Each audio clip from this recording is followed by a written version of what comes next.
Summon Sign is brought to you by you. If you want to learn how to support our show, go to patreon.com/laststandmedia.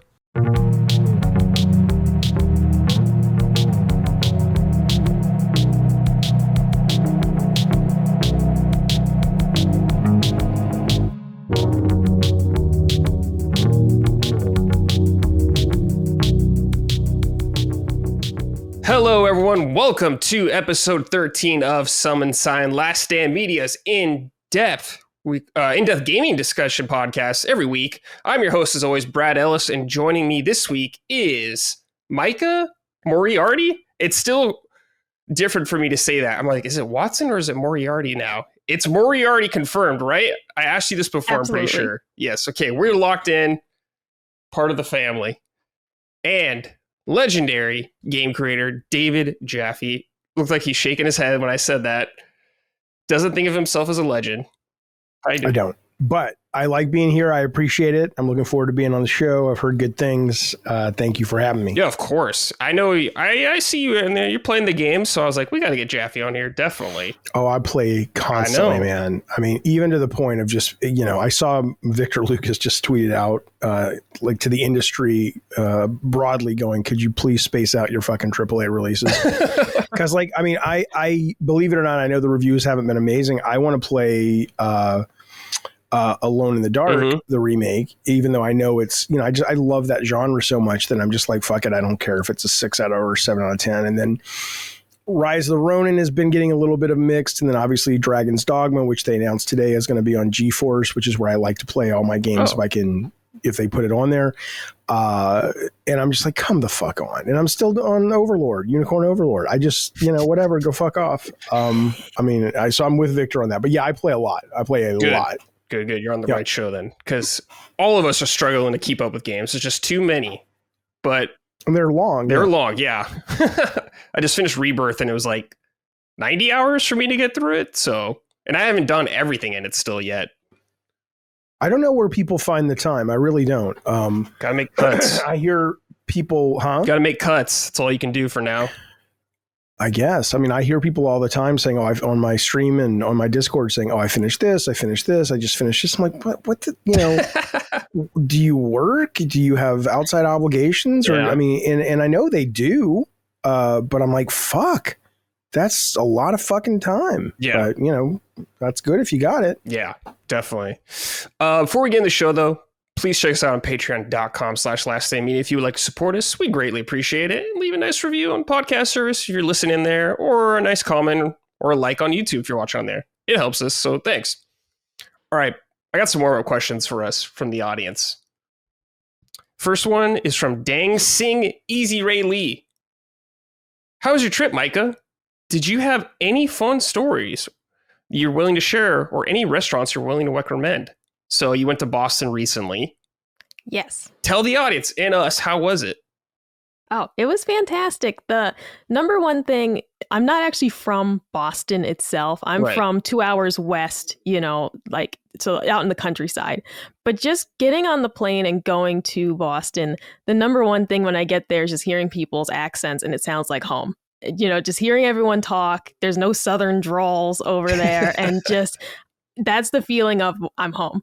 And so it was just one of those, I always get a little misty eyed once I see on the airplane map that we're over Massachusetts and I'm back, because I do miss home every day.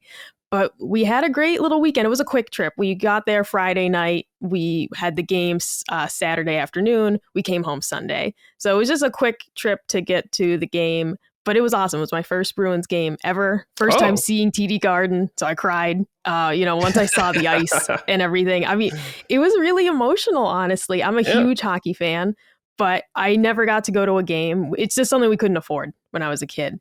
And then as an adult, still poor. So it was just something I never got to do. And, when we get to TD Garden, I'm already feeling really excited. You see the statue outside, it's amazing. And then seeing the ice for that first time, it really was just overwhelming. Really cool experience.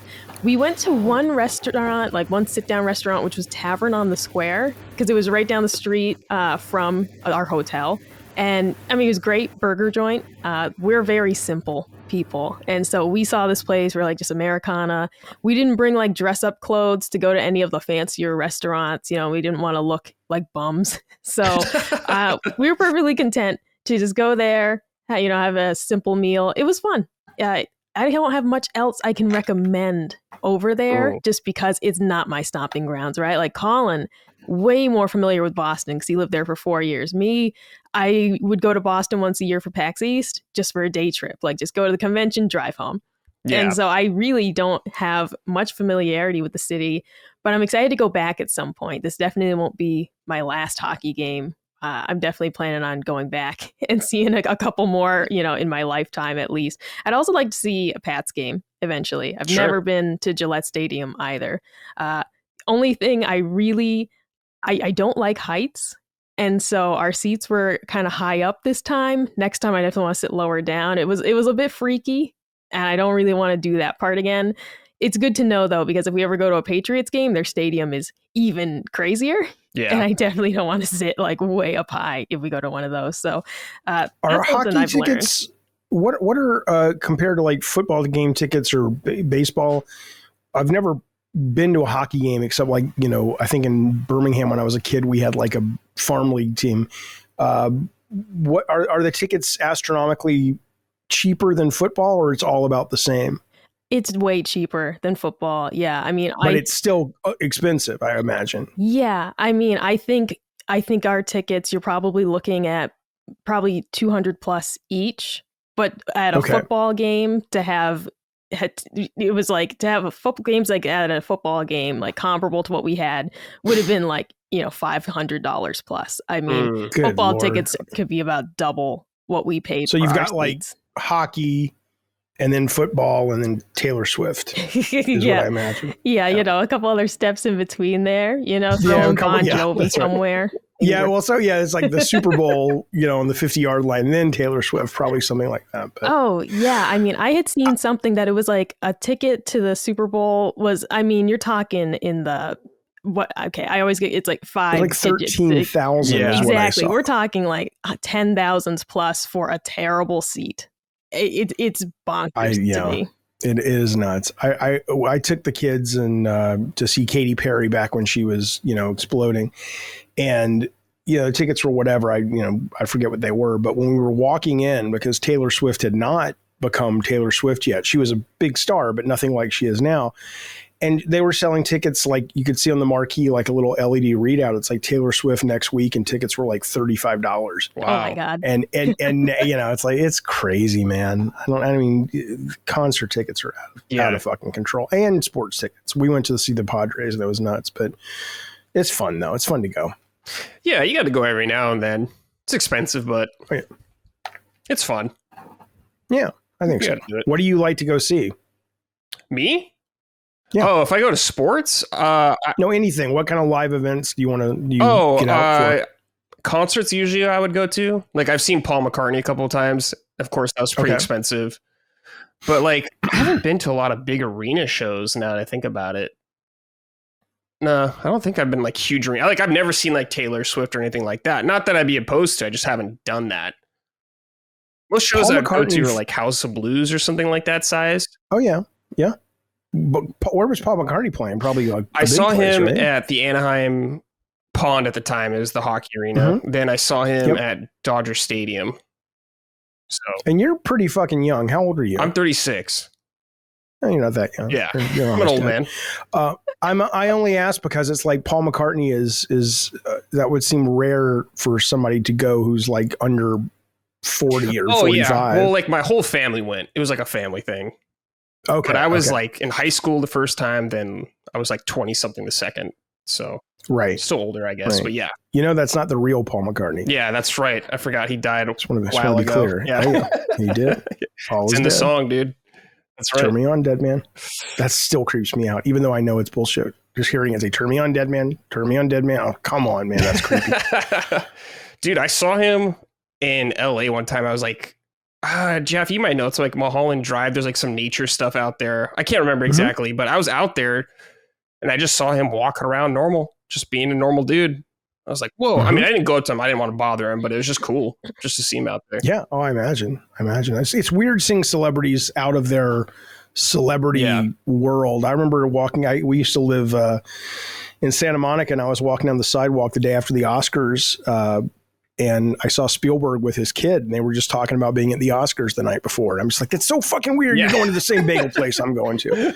Do you know, by the way, if you play Drawn to Death, the last game I worked on, if you play it backwards, it's good? Oh, really? Damn. Yeah. Shit. Isn't that weird? Should have sent that out in the review code notes. Anyway, it is what it is. Second question is from Joe Barry or Inquiry. Sussy Nation, what's up? Love the content. This in-depth gaming show was the missing piece of LSM. Just wondering, is Jaffe an official part of the crew? Salary or per appearance deal? No numbers necessary, just a little bi-curious.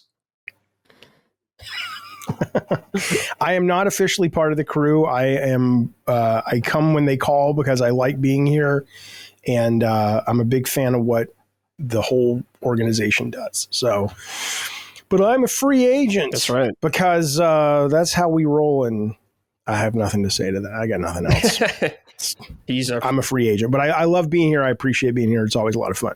Oh, yeah. Whenever I get the Ahoy email from Micah, from Micah, I'm like, fuck, I got an Ahoy, boys. Yeah, shit's going down. The Ahoy. Yeah, that's true. That is a She nice opens feeling. all of her emails with Ahoy. And now that you know it, I was like, fuck, I thought I was special. I thought I was the only one that got the Ahoy. I don't know if it's every time, actually, but I've seen it. So I write cards to my grandma sometimes. She's in a nursing home. And I usually write ahoy and or howdy, and my dad said the first time she got a card that said ahoy, she laughed. He's like, I hadn't seen her laugh like that in forever. And I was just like, what do you mean? It's just a standard greeting. I didn't know it was weird. No. And I've been writing emails like this for ages. It's a standard greeting if you're, a pirate.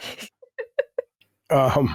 That's about it. Yeah, or sailor, I guess. My kid used to go around, I think it was from a meme. I don't know where she got it, but she used to go around going, ahoy, fuckers, which I just love. I just love ahoy and fuckers together is the best. Ahoy, fuckers. Ahoy, fuckers. Yeah. That is good, yeah. Last little warm-up question. Swim Irigos. Hello, Summoners. This one is from Mama Micah. Like you, Micah, I am from Massachusetts and a lifelong Bruins fan. I was just curious, why do you have such a strong dislike for Sidney Crosby? I was taken aback when you mentioned that, as there really hasn't been an intense rivalry between the Penguins and our Bruins. Could it be due to the game-winning goal against Team USA in 2010? I'm stumped as to this intense feeling he brought out of you. Care to explain? What the hell is this guy talking about? So the Bruins game I went to was Bruins Penguins, and I mentioned on a previous show I hate the Penguins, and Dustin was kind of like, why? Dustin being from Pittsburgh, Pennsylvania. I almost said Philadelphia, and I was like, that's not the name of the state. And I was like, it's Sidney Crosby. I hate Sidney Crosby. Why? This is one of those things where the feud goes back so far, I have forgotten. This is like you've been mad at your aunt for so long, you can't remember what the fight was about. I just have this, as soon as I see his face, I start feeling like my hands start going to the strangle position and I just get real upset. I can't remember why. There was something specific, like I can feel the nugget of it in my brain that there was indeed something specific once upon a time, and I was like, oh, I hate that guy. And now, though, just the look of him, just hearing his name, I'm just like, I hope you fall down the stairs. I just can't stand him. But I don't remember why. I have beef with the Penguins. They stole our colors. The Bruins are black and gold. We always joke that the Penguins are black and yellow. It's not gold. It's like there's so many colors to choose from. There's a lot of repeat colors in all the sports leagues. Kind of run out. But it's so similar. It's so similar. It's like, why did you do that? But then you look at like the Tampa Bay Lightning and like the Maple Leafs, and it's like, well, they're the same colors too. I mean, really, there's just not enough colors to go around that aren't ugly. I suppose nobody wants to be wearing like chartreuse, just because it's different, So no, I don't remember why I hate Sidney Crosby. I just do. And every time I see him, I get viscerally upset. That sounds like a multi-generational feud or something. Like you don't even know why you're a part of this, but you just hate him anyways. Yeah, and that might be it. I used to always watch the hockey games with my dad. So did he at one point say something like, man, I can't stand that Sidney Crosby, and me wanted to be just like my dad? So I'm like, yeah, I can't stand him. Is it just something like that? I don't know. But I did always want to be just like my pop. So it probably is something spanning that far back, and I just can't remember now. I love that. Just unrational hatred or something, just for something. And this is how the world works. I mean, really, this is how wars get started. That's like, true, we don't even remember why we hate these people, but we do. And we're going to do something about it. At least I just stay home and, just seethe in the privacy of my own play home. On your Switch. All right, let's talk about our first game. Unicorn Overlord. Both of you have been playing this. I've desperately wanted to play this. I love Vanillaware. I love tactic games. But I just haven't got to it because Rebirth was out. So I was like, I'm playing that. Tell me about this game. Please tell me it's amazing. Oh, yeah. I mean, it's fantastic. I want to hear from you, Jaffe, first, because part of why I was really excited to have you on the show is because I just tweeted randomly about the game. And then you emailed me saying, isn't it amazing? And I was like, yeah. So yeah, I just was really stoked that we could get you for this episode to talk about it. Dragon's Dogma 2, as we're recording this, comes out today. Right. Rise the Ronin comes out today. And Alone in the Dark. Is it Alone in the Dark? That's what it's called, yes. Right?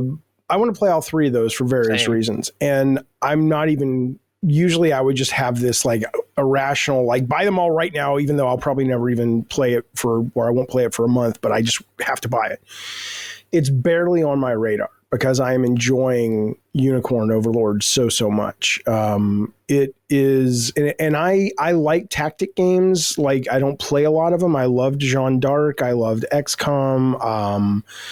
I was there at the beginning with Final Fantasy Tactics. Mm-hmm. I didn't get into it back in the day, and I haven't gone back to it, but I know if I were, I would go, I love that too. I haven't played, is it Tactics Ogre is the one that, my understanding is this has a lot of similarities to that. So a lot of stuff may just be rote, but it's new to me. So I don't want to speak out of turn on it, but what I love about it is there are so many meaningful choices that you can make before you send your guys to fight. And what's interesting is when they fight, you're totally out of control. You have no gameplay. It's kind of like wind up toys and you let them go. Oh. It's kind of like a mobile game. And I know that sounds hideous and awful. And I was like, I don't want to play that. But the number of choices that you can make, it's like you have... I don't want to say it like it's Armored Core or Gran Turismo where it's overwhelming number of choices, but you have a lot of very meaningful choices that you can make about how your wind-up toys work and how they work depending on where they're standing and how they work depending on if you give this one that item. And then it'll tell you, and I believe it's 100% accurate before you go into the battle, this is going to be the outcome. And you can watch the outcome if you want to figure out why that happened, and that's a good way to learn. Or you can skip it and just get to the reward or the failure. But what's neat is that you can sit there, and every battle is like a little 6-square podium of your people, and wherever you put them and next to each other and all that makes a difference. Obviously front row, back row, blah, blah, blah. And even though you can have like 8 or 9 of these podiums all over the battlefield in a big battle, it always comes down to that one, battle between another bad guy 6 podium unit. And it's so much fun and it's so satisfying to go into a battle and see, oh shit, we're going to die in this battle if we don't make some changes. And so you go to the podium screen and you're moving guys around or you're swapping people in, or you're like, I wonder if I give this guy this item, which gives him an extra attack. And then if he gets a death on an extra attack, if he kills somebody on the extra attack, that'll give this character standing next to him an extra defense attack. And let me see what that does to the math. And you step back out of the podium screen, you're like, oh shit, I'll decimate him, So there's a real satisfying sort of almost like solving a puzzle when it comes to these combat scenarios that are not like the overall battle puzzle. It's just the individual skirmishes. So that is incredibly addictive. It looks beautiful. The fights are fun to watch. The sound is great. The story's fine. But I think for me, it's just that sense of control over these wind-up toys and so many choices that really matter. And there's so much depth to it that you continually learn, oh shit, I didn't know this and that and the other. So it's wonderful. That's what I'm loving about it. Yeah. What about you, Micah? Tell me. Yeah, heavily agree, because this is a game that when it was first announced, I mean, I was in love with the look of it.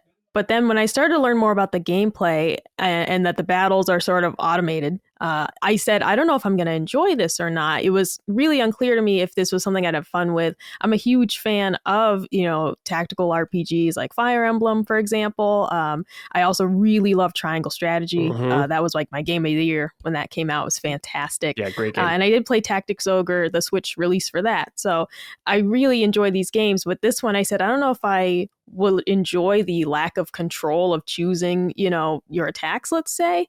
And as soon as I played the demo, the first battle, really simplistic. And I thought, this feels a little boring. But then you play a bit more of the demo and you get into more complex, battle scenarios. And I'm like, this is fantastic. Now I understand it. This is my first time playing a sort of real-time game where you actually watch your little characters move across the map as well. Like you tell them where to go and it's not instantaneous. You're actually watching them move. There's a time limit on the battles instead of like a turn limit, for example. And it is, as Jaffe had said, some people I had seen online saying they weren't sure if they wanted to try it because it's like, oh, it feels too automated. But the control is in the prep. Like it definitely doesn't feel automated because all of your like gameplay is the preparation for these battles. And the systems, I mean, there's so much to it. It doesn't feel overwhelming because they do sort of parse things out to you little by little. So the first few battles feel pretty simplistic. And then they introduce to you essentially like almost like it reminded me of programming because there's almost like if-then statements when it comes to how your skills will be utilized in battle. You can set it to heal this character if their health is lower than 50%. Simple things, but you can get into the real nitty-gritty with this of setting conditions for when the automatic skills are applied. And you have, attack skills and then passive skills like guarding or healing. And you're setting conditions for these.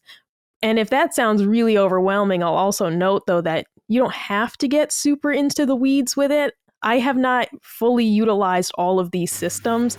I'm still winning battles. I'm still having a great time. It might mean that battles take me a little longer because my party isn't quite as optimized. But I'll say that if this sounds like, whoa, that's too far the other direction, you can easily dial it back. This is a game, in my opinion, that is as complicated as you want it to be. There are some systems that make it easier. Like as Jaffe said, some skills are tied to the items you're carrying. So you can get a certain spear that has a skill for an additional attack, and you just add that to your character. Well, suddenly there you've got, a whole new skill to play with without you really getting into like the weeds of actually like editing these characters super heavily, right? So I enjoy that aspect of it, that if you want to spend a half hour optimizing all of your, party members here, you can. If you want to take a bit more of a laid back approach like I do, and, you make sure that everybody has great equipment, armor and everything, but maybe without setting if-then statements for every attack, it's a game that lets you play as like complex as you want to, basically. And I enjoy when games let you do that and still succeed because it is just more approachable for me that way, and just still having a great time with it.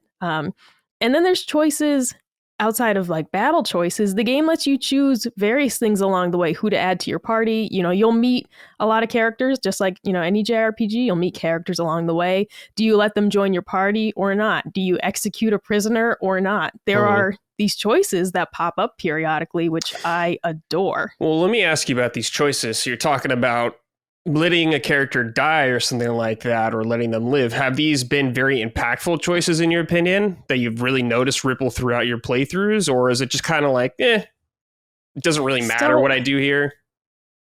There's no way to know on a first playthrough, is there? Exactly. I mean, well, you could see like maybe, let's say if you kill someone, you meet someone later on that knows them and they know that you killed their friend or something like that. So then they have a grudge against you or something like that.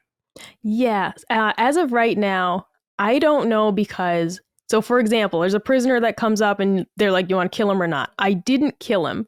Okay. And so in my case, the man, he does show up again later, but I'm unsure if he actually would have shown up again later anyways. Okay. Like I haven't checked any guides or anything aside from I was just very confused about the layout of like one area of the map. Mm-hmm. So I don't know for sure if he just would have returned no matter what, or if I really did save his life type thing. That's what's unclear to me as of right now is how much do these choices matter? Like I know when it comes to if someone says, can I join your party? And if I say no, I honestly assume I could probably even go back and get them later, because how the prompt usually comes up is they'll either say join our party or stay here and guard the town, which implies that, okay, that seems like they're just going to become a character that sits over there, right? Right. But when it comes to the choices of like execution or not type thing, I don't know if it actually matters or not. As Jaffe said, yeah, I haven't looked at any guides or anything. If you don't execute them, usually those cases are you fought somebody and you've won, and then their leader is like, okay, well, do what you want with me. I guess you're going to kill me. And I never choose to kill them because they'll join my party. And why would I, even if I don't like what they do as a character, they got stuff I can take and give somebody else. So I've never turned anybody down. We don't all have the pretty privilege that both of you fine folks have. So I don't turn people down. Okay, shut up. But yeah, no, I mean, I agree with that. I mean, I don't know. Like there was this one guy in a jail, and I didn't kill him, but he went to jail, and then his buddies came and broke him out, and I have no idea if he's going to come back or not. There's also like the romance stuff is in there as well. I haven't really spent much time with that yet, but there are marriages and all kinds of things that you can do with these characters, which is fun as well. And there's the, what's it called? The rapport system, very much like Fire Emblem and all that stuff, where it's like, the more you work on individual character relationships, you see an effect of that in the battle, morale and things like that. So has there been like a moment, Micah, you might remember from like Triangle Strategy, there's a couple points in that game where it's like, well, you can do this, fight here, or you could fight here, and this will change the outcome of the story. Has there been anything like that? As of now, all the battles that are presented to you, you can do them all. It's not a choice between two. In Triangle Strategy, for those unfamiliar, just like Brad said, you have sometimes moments where it's like you can only do one of these things. You either go rescue this guy or you go rescue the other guy. And you do have to choose. And Triangle Strategy is awesome because there's like a voting system essentially where you have to convince your party members to go along with your plan. Like you don't get to just say, we're going to go do this. You have to get evidence, convince your party members what to do, and then either they'll go with you or not. In this game so far, and Jaffe, let me know if you agree, everything that you find on the map is available to you to do. It tells you what level the battle is going to be. You can leave and come back later. Nothing so far has been a choice of you can only do one of these. It has been you can do this path first or then the other path. Okay. Yeah, it's very, I don't know if I would go so far as to say it's open world, but so far I haven't. The only limits I've run into are when I'm clearly underpowered and like my advisor guy will kind of break out of the pack and say, dude, I mean, we can do it, but you're a fucking moron. And so I'm like, all right, we won't do it. That's the only real so far blocks that I have found to my progression. And when you encounter what will become a battle, there's a very brief, like 1 or 2 dialogue thing, sentence, and then a flag appears on the field. And then it's like, you can, when you're ready, go in there. It'll tell you the level of the enemies. It'll tell you who the enemies are. And so you can take those in any order, basically. So I will say, I do want to say something about what Micah said about I agree with you on the programming, right? The idea of its if-then statements. I mean, it felt like I was doing basic programming, not in terms of having to learn a language or anything, but just the logic. It's very visual programming. But if you're listening to this and there are two things that you're hearing that are turning you off, one of those is the battles happen automatically. And the other thing is this level of depth that you can get into. If I was listening to this, I'd be like, oh my God, get to the next game. This sounds horrible. It sounds like, when people talk about all the tinkering you can do, and like I said, Armored Core or whatever, I'm just like, okay, I'm out. Hit me back later. But I think this is not that. It is that, but it doesn't feel like that. Mm-hmm. And I think it's because that tinkering is the equivalent of, being in a real-time battle and deciding what you're going to do. That is the fighting, basically. And so the best thing this game did, I think, is they released a demo that's a 7-hour demo. And most of these demos, I was checking, I'm like, is that normal? And I was looking at like Octopath. I know Octopath's not a strategy RPG, but, and I was looking at, it was like 4 or 5 I looked at, most of them lock it at 3 hours. Right. And I was like, 7 hours is a pretty good idea for this game, because I made a video about it, but it's like the first hour is just like, do you even like this? And then once you realize you like it, by the time you get to the 7th hour, you've kind of started to fall in love or like with these characters. You've amassed a bunch of the characters. There's like, it's like collecting Pokemon almost. There's like 60, there's more Pokemon than 60, but I mean, it's like you see your little version of a Pokedex of your characters starting to appear. And after 7 hours, you're like, I don't want to lose all those. I like this guy. I like this girl. And so it's both business clever, but it's also clever because I think a lot of people, they would be correct if they think people are going to be like, what is this fucking thing? And it's wonderful that you can play it for that long and really decide if it's for you. But I think a lot of people will find themselves very surprised by how good it is and how compelling it is. Yeah. I want to talk about the characters and story. I'm happy you just brought up the characters right there, Jaffe. It sounds like you guys kind of have some attachments to these characters. Is that fair to say? Like some of these characters you actually care for, you care about their story, perhaps? Mechanically. I don't think it's all mechanical, mostly? Well, for me, Mike, I don't know. Okay. Micah, what about you? So what I'll say is, as someone who's a really big fan of Fire Emblem, which gets very much into, they really want you to care about your party members. This game doesn't have as much dialogue, which I like because honestly, it streamlines the experience. They are telling a nice little story along the way.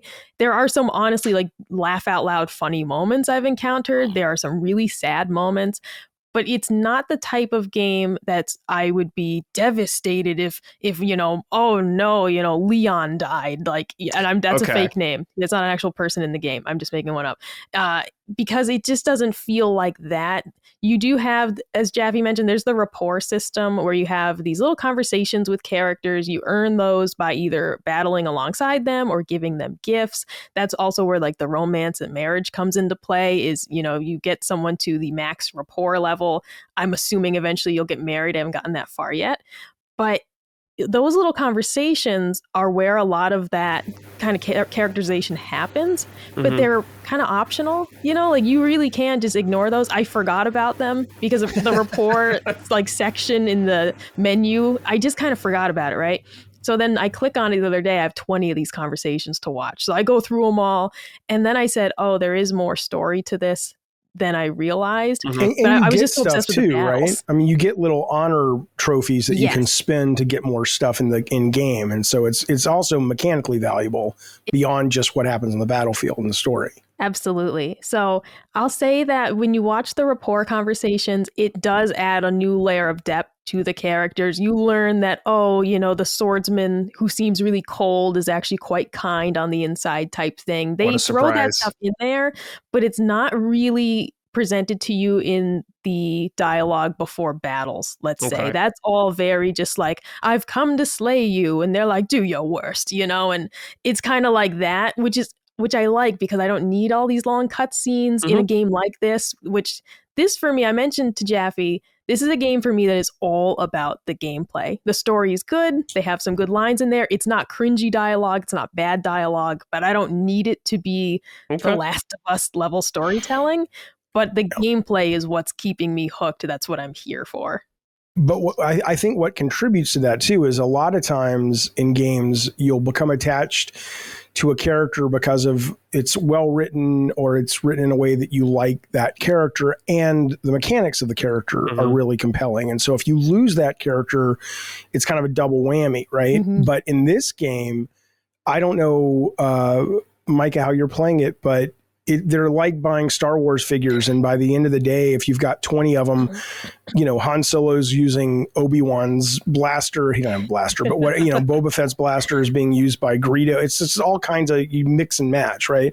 Yeah. So like there's this character called Joseph, who's kind of with you at the beginning, who's like your mentor, and he's got some really good shit. And within 10 minutes, I'm giving it to other people. And, so if you play Joseph as he was designed, I'm sure maybe you're attached because mechanically he's badass, but not when I give his shit to other people. The other thing I'll say is, those lines like "have at thee" and all that stuff. There's one, I don't care if it makes me professionally 14 years old, but there's one where Joseph says, and every time he rushes into battle, he says,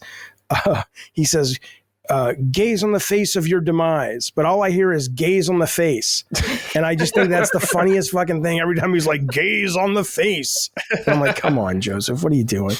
But it's, I don't think I only say this because I've also seen this in the previews and in comments, but my understanding is comparatively speaking, the story is not up there with a lot of the other types of stories that people might be looking for.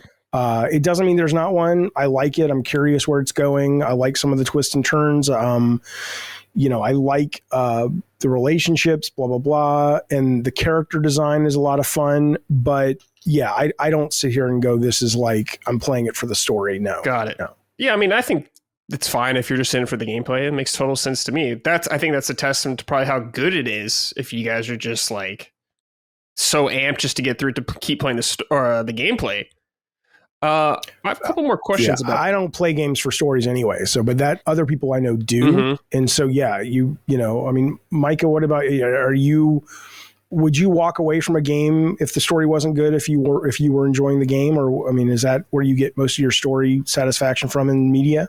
Yeah, I'm gonna say I'm a centrist on this issue because I have certainly played games where I'm like, this story is garbage. What is it?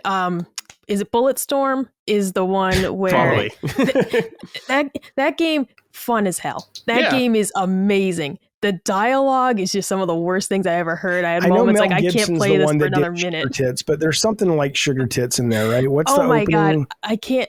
There's one line where the guy's like, there's like a friendly moment between two people. He's like, that's sweeter than teenage poontang, and I'm like, oh my God, some Duke Nukem shit. I'm someone who I hope for a game that has both things, a great story and great gameplay. But for example, if I'm starting to get tired of the gameplay, the story needs to carry me through it. So like Xenoblade Chronicles, for example, is just a really long game. And I got to a point where I started to feel like the battles just aren't as fun anymore, but the story is so good, I got to see what happens. Right. And then I've had other games, so the latest Fire Emblem Engage, I wasn't crazy about that story, but the gameplay is what hooked me.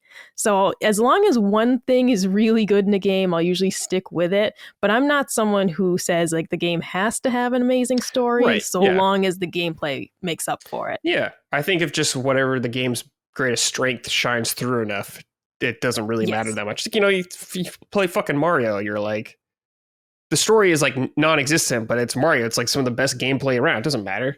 So who cares? I just have a couple more questions about the game. So I don't know if you guys ever played Dragon's Crown, one of their earlier games. It's fucking awesome, I own by the way. But I haven't played it yet. Played a little bit. I didn't play it much, but I thought that's the one that's like on a drum, a rotating drum. Yeah, it's like an old school like arcade beat 'em up kind of, how you go through stages and stuff like that. But there's RPG elements to it. But yeah, there's like a hub town in that game you go back to and you buy gear and stuff like that. Is there anything like this in the game? Like you have your home base, maybe hub? A lot of them. Okay. Actually, do you want to speak to that? Oh, sure. The game itself, you have just, the very large map that you are exploring. And as you explore and liberate towns, you'll come across forts and then also, like various towns and things where you buy provisions, visit the armorer. So there isn't really like a centralized hub world like Fire Emblem Engage, for example. You have this special castle that you keep going back to, or Fire Emblem Three Houses, you're at the school, Right. your own little Hogwarts type thing. It's not like that, but it's that throughout the entire map. I mean, it has a fantastic fast travel system that at any point you can just go to any place you've liberated. It is amazing. I wish every game would do this. I don't know what game I don't know what system. What are you playing it on? On Switch. Okay, so I don't know how I don't think there's an SSD in Switch, but on the PlayStation, holy fuck, that's delightful. You just go, I want to be there, and it's not a second. It's faster than Ratchet and Clank. It's just like you're there. Oh, I just travel sometimes just to enjoy the SSD of my hardware. But yeah, it's fast. That's right, and it's cool. But can I say though, what's neat about the towns is when you liberate a town. Part of what you do in the environment is you can kind of like see these glowing things in the ground, and you dig and you'll get items. You'll get wood or bricks or stone or just kind of like crafting items. And those are things that the town wants. And if you deliver them to towns that you have liberated, the town will upgrade. And so the people will be happier. You'll be able to station a guard there. The guard will be able to give you items later in the game. And I don't know, but I think that the stuff that they sell in the shops might get better if the town is thriving. Cool. That's cool. And then they also, some towns have taverns. And what's really neat is if you go back to this rapport system, you can go, okay, I want to go into a tavern and I want to have a meal with anywhere from a one-on-one conversation with someone to like up to, I think it's like 6 people is the most I've had. And it costs money to buy the food. But then you can put whoever you want at the table. And there's a fun little moment where they're eating together and you see the food. And as you press the button, the food disappears, like they're taking bites of it. And it's very charming. And then afterwards, your rapport system goes up based on the characters that have been sitting together at the table. So, there's definitely value to the towns and to sort of plussing up the towns with exploration and grinding and stuff. It's not overwhelming. It doesn't add like another fucking system, but it's a nice little grace note to the overall music. Yeah, I mean, that sounds delightful to me, all that. I have just a couple more, or primarily one more question about the combat. So one thing that I really like about strategy games is when they incorporate the land, like your surroundings, like affecting combat. Like maybe you move slower through snow or something like that, or if you get like a high ground, you have advantage. Is there anything like that in this game, or is it just kind of like a flat field all the time? Yeah, there are different terrains throughout the game. There's one nation that is like a desert nation. So those battles, you're going to be in sand, which slows down cavalry and foot soldiers. But if you have flying units, they move over the sand just as fast as everyone else. And a nicety in this game is that you only need one flying unit in the party to make the whole party move faster, which is awesome. Whoa, and then you can also cast things like some characters have an ability called like Hastened Call. And so you cast that, well, they can move faster. So there is terrain in the game. I haven't explored all of the regions yet. I'm hoping there's a snowy one because snowy places are always my favorite. Oh, I wonder, because snowy places are my favorite in every game. They've talked about it. I haven't seen it, but I've seen the characters talk about it. So I'm sure they're going there. This is me skipping through the dialogue very quickly because I'm so excited. I'm like, I just want to keep fighting. But yeah, the terrain does matter. And cool. That adds, there's also like in the desert region, for example, there will be sandstorms during a battle. So the enemies will suddenly disappear and you have to remember where they were if you don't want to just be suddenly surprised by a battle when you're low on stamina or low on health, for example. So they do have those elements, which I really like. I want to say quickly too, in the battles, another system that does give you more control is there's valor points. You earn valor by defeating enemies. And so that lets you do these special attacks, or you can heal people. You have a range of abilities you can use. And so while the fights themselves, we've said, are automatic, on the battle map, as you're moving through the stage, you have a lot of control over your character still with these special ability points and how you use those. That completely changes the gameplay, in my opinion, and just gives the player a lot more agency over what's happening versus how it might appear if you're just reading the description of the game and you see that the battles are automatic. There really is a lot of control for the player. Cool. Yeah, I mean, those are cool because, they, they really will. A player like me, I mean, you're not using those in the battle. You're using those, like you said, in the map. And so there are times where I'm running out of stamina or whatever. I'm like, oh, fuck, thank God for these Valor things, because I'd be totally fucked. The other thing on the battlefields are there things like barricades and stuff that certain units are able, like if you don't knock them down with certain units, like the warriors with their hammers can destroy them very quickly.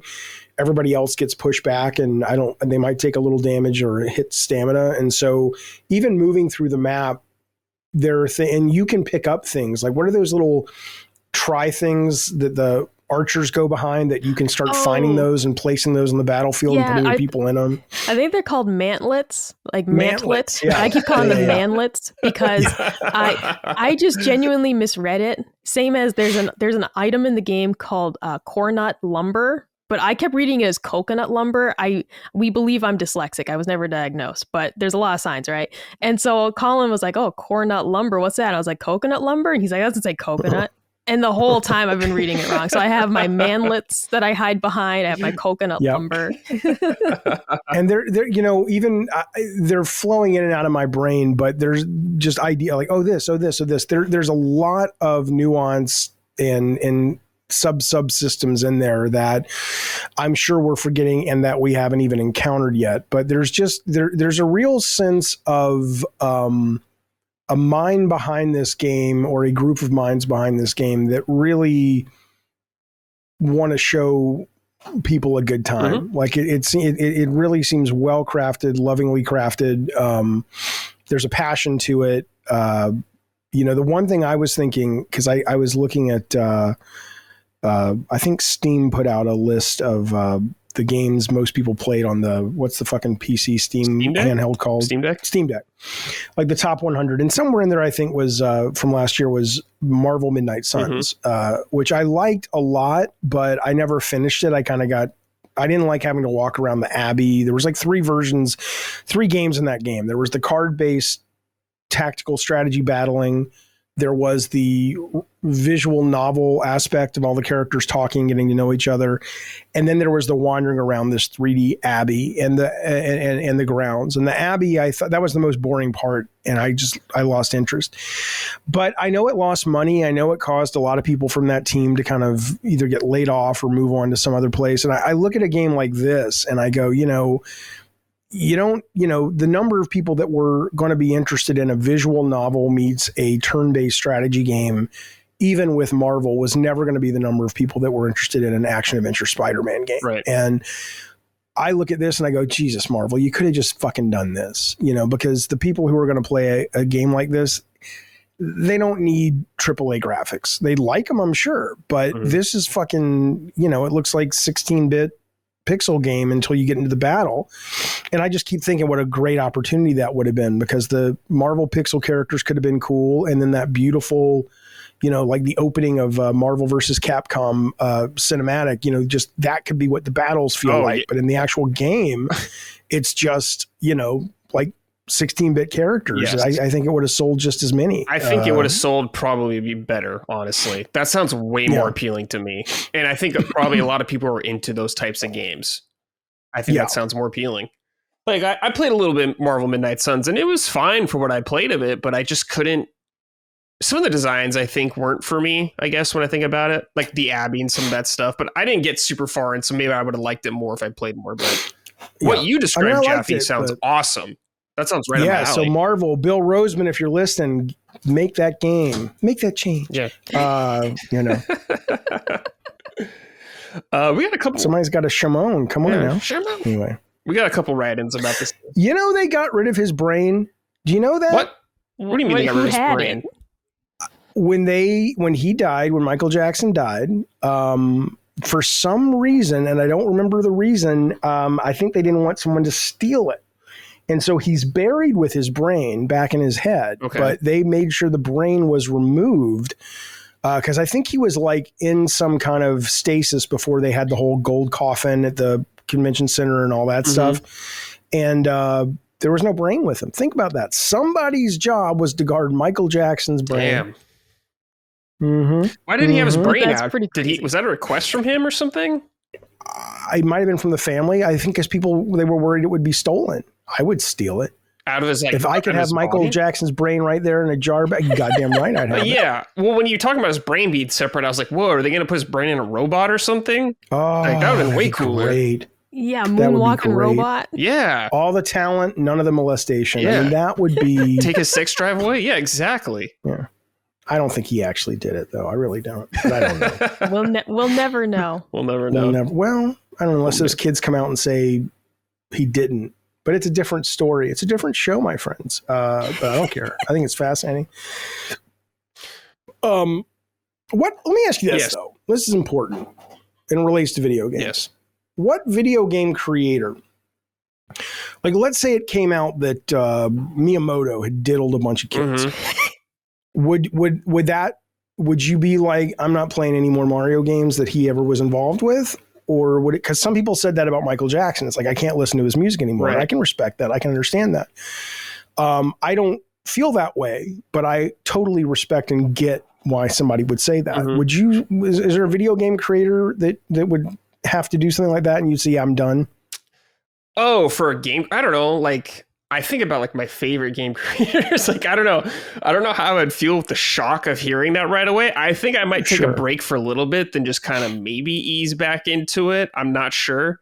But like some game creators, like, I don't know, no offense, like if Randy Pitchford was like diddling some kids and I found out about that, I'd be like, well, you'd be like, that tracks. I'd be like, yeah, totally fine. I like Randy. I don't really play your games anyway, so I have no problem never even playing your games. It's like, fine. Or like someone's like, you know how the internet is, you got to be careful. You got to put some buttress that statement, because what it sounded like, and I know that's not what you said, was if Randy was diddling kids, that's fine. It's not fine. It's not fine. I know. Let's make this clear. Let's make this clear, Jaffe. All right, that is not okay. I know it's clear, but all you freaks out there listening, the social media wars. I know what they do. All you freaks out there listening, not good. We just need to write a song about it. Like, we don't diddle kids. It's good diddling kids. Was it like that? Ukulele Girl did something like that. Oh, that's from Always Sunny in Philadelphia. Somebody drop a beat. We'll put that in there. That is good. Diddling kids, don't do it. Don't do it. Diddling kids. Don't fucking do it. But like, Jaffe, if just work your way through it. If someone like Hidetaka Miyazaki did it, I'd be just like fucking devastated. I'm not playing these fucking games. Gaming, fuck that just guy. that gaming's dead. It's over. Yeah. Or like, I bet all the Nickelodeon games that Dan Schneider, oversaw. Boy, yeah. Have you been watching that documentary? I've heard about it. I haven't seen it personally, but I've heard about it. And then he came out yesterday and he's clearly like me on the Ozempic train. He's lost like so much weight. He looks really bad.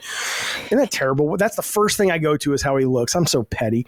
But he's so staggeringly different looking now because all that weight loss. But anyway, and he's trying to rehabilitate his image. I'm like, dude, this documentary just came out. I don't think your image can be rehabilitated, but could you give it a minute to let people at least kind of get over being sucker punched by the haunted house of hell that you enabled for decades and harmed a bunch of kids? And he's just like, I'm sorry. I'm so sorry. It's like, fuck you.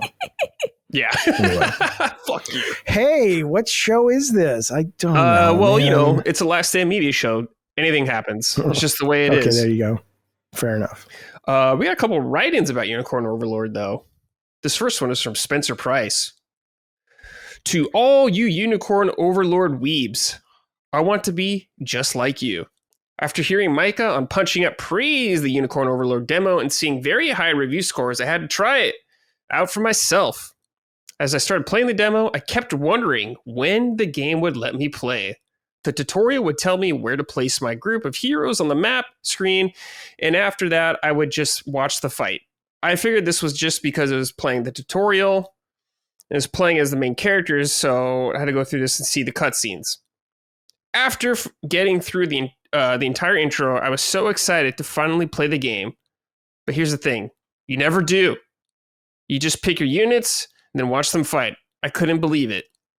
After confirming my fears online that this was, in fact, the entirety of the game structure, I immediately deleted the demo. The visuals, tactical feel, everything you're all saying makes me feel like I should love this game. But I couldn't get rid of the feeling that I wasn't doing anything. What am I missing? Send help. Oh, it sounds like you didn't give him a whole lot of chance, I guess. You only played like a fight or two. I mean, I cannot handle being bored in a game, especially at the beginning, because I'm like, motherfuckers, it's your job to entertain me, you know? And so I, for whatever reason, did not feel that like, oh, would you start the game already? I did not have that with this game, but the fact that he did, though, means maybe I don't really have a good response to him, because I don't know why he was feeling that way to begin with. But, you know, and maybe like Micah, you were saying when you first started it, you thought the first battle was really easy. And like, you know, so at some point, you know, you had that feeling and it washed away from you. So maybe you could speak to his fears more than I could, because I didn't have that once I knew what the game was. Yeah, you definitely need to get further in the game than our listener got, because these systems that we're talking about where you edit these, like the conditions for when a skill is used, all those things, you didn't get that far. Some of these things don't unlock for a couple hours, and that's why the game isn't overwhelming. As we're talking about all the systems that are in place, it's not overwhelming because these things unlock over time. But it doesn't sound like you got to that point. I agree with you that in the beginning of the demo, I said, I don't think I like this. But once I got past those first few battles and did like an actual large scale battle, that's part of it. They start you off with very small battles. Once you actually get into one that is a larger scale and takes you longer in real life, that's when it really starts to click. You have to manage your characters, manage your items. And that's where the real, like the gameplay is here. And then once you unlock the systems of upgrading your units with your honor points, expanding your units so you can have more people in each one, changing up the composition so that you have, let's say you have, you know, a sword fighter and then you put an archer behind them.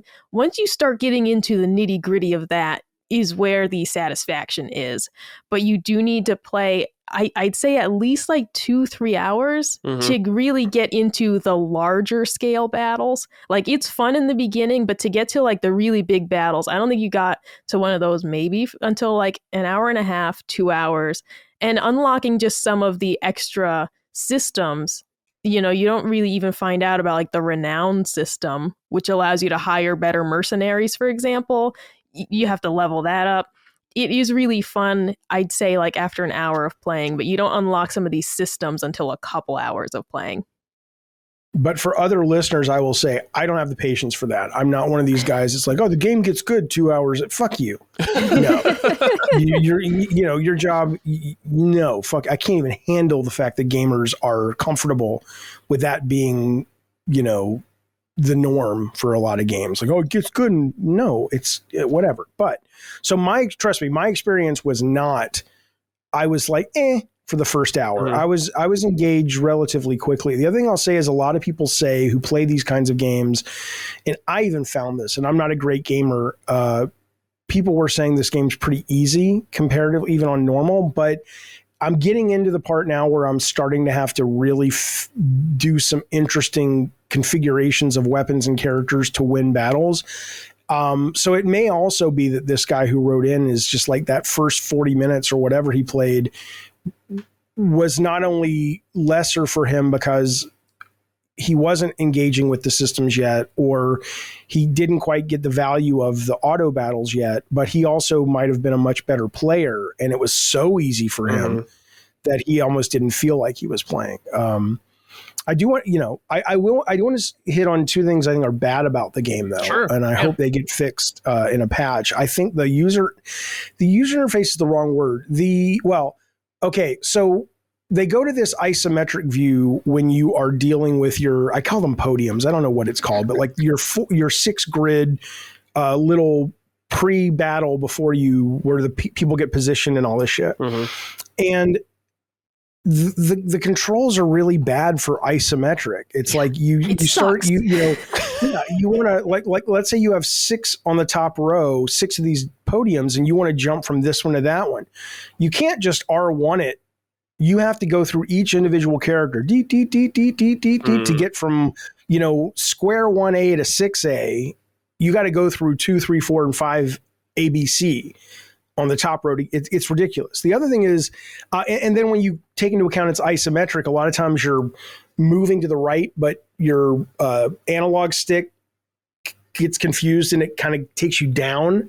And then you're like, oh, I'm in the wrong fucking row. It's really annoying. And then on top of it, they don't seem to have gotten the memo from Sony that X will always now across the world be select, and I think triangle or whatever. And so they still have some of this kind of PS 1, 2, 3 era Japanese, this is what circle does, this is what X does, even in the localization. And so a lot of times I'll hit X and it'll take me out of the tweak menu, and I'm like, oh, it's like, no, it's X to select the tweak menu, then it's triangle to say that's what I want, and then it's triangle again, and then once you're in the menu, then it's X to select it. I'm like, come on, man. That's really annoying. And then there are people, I don't give a shit about this, but maybe I should or would, but there are people who are complaining saying the localization is really bad. I'm not a big, what's the word? I mean, I love Japan. I've been there. It's neat. I love the culture, but there is that subset of people, maybe they are called weebs, I don't know, that are just, it's hard to know how much their dander is up because they want their dander to be up because it's kind of a matter of honor. If it's not exactly, or if they have a good point. But there's a lot of complaining I'm seeing online about the localization of this game in terms of the writing, but it's kind of like, they're not translating Shakespeare.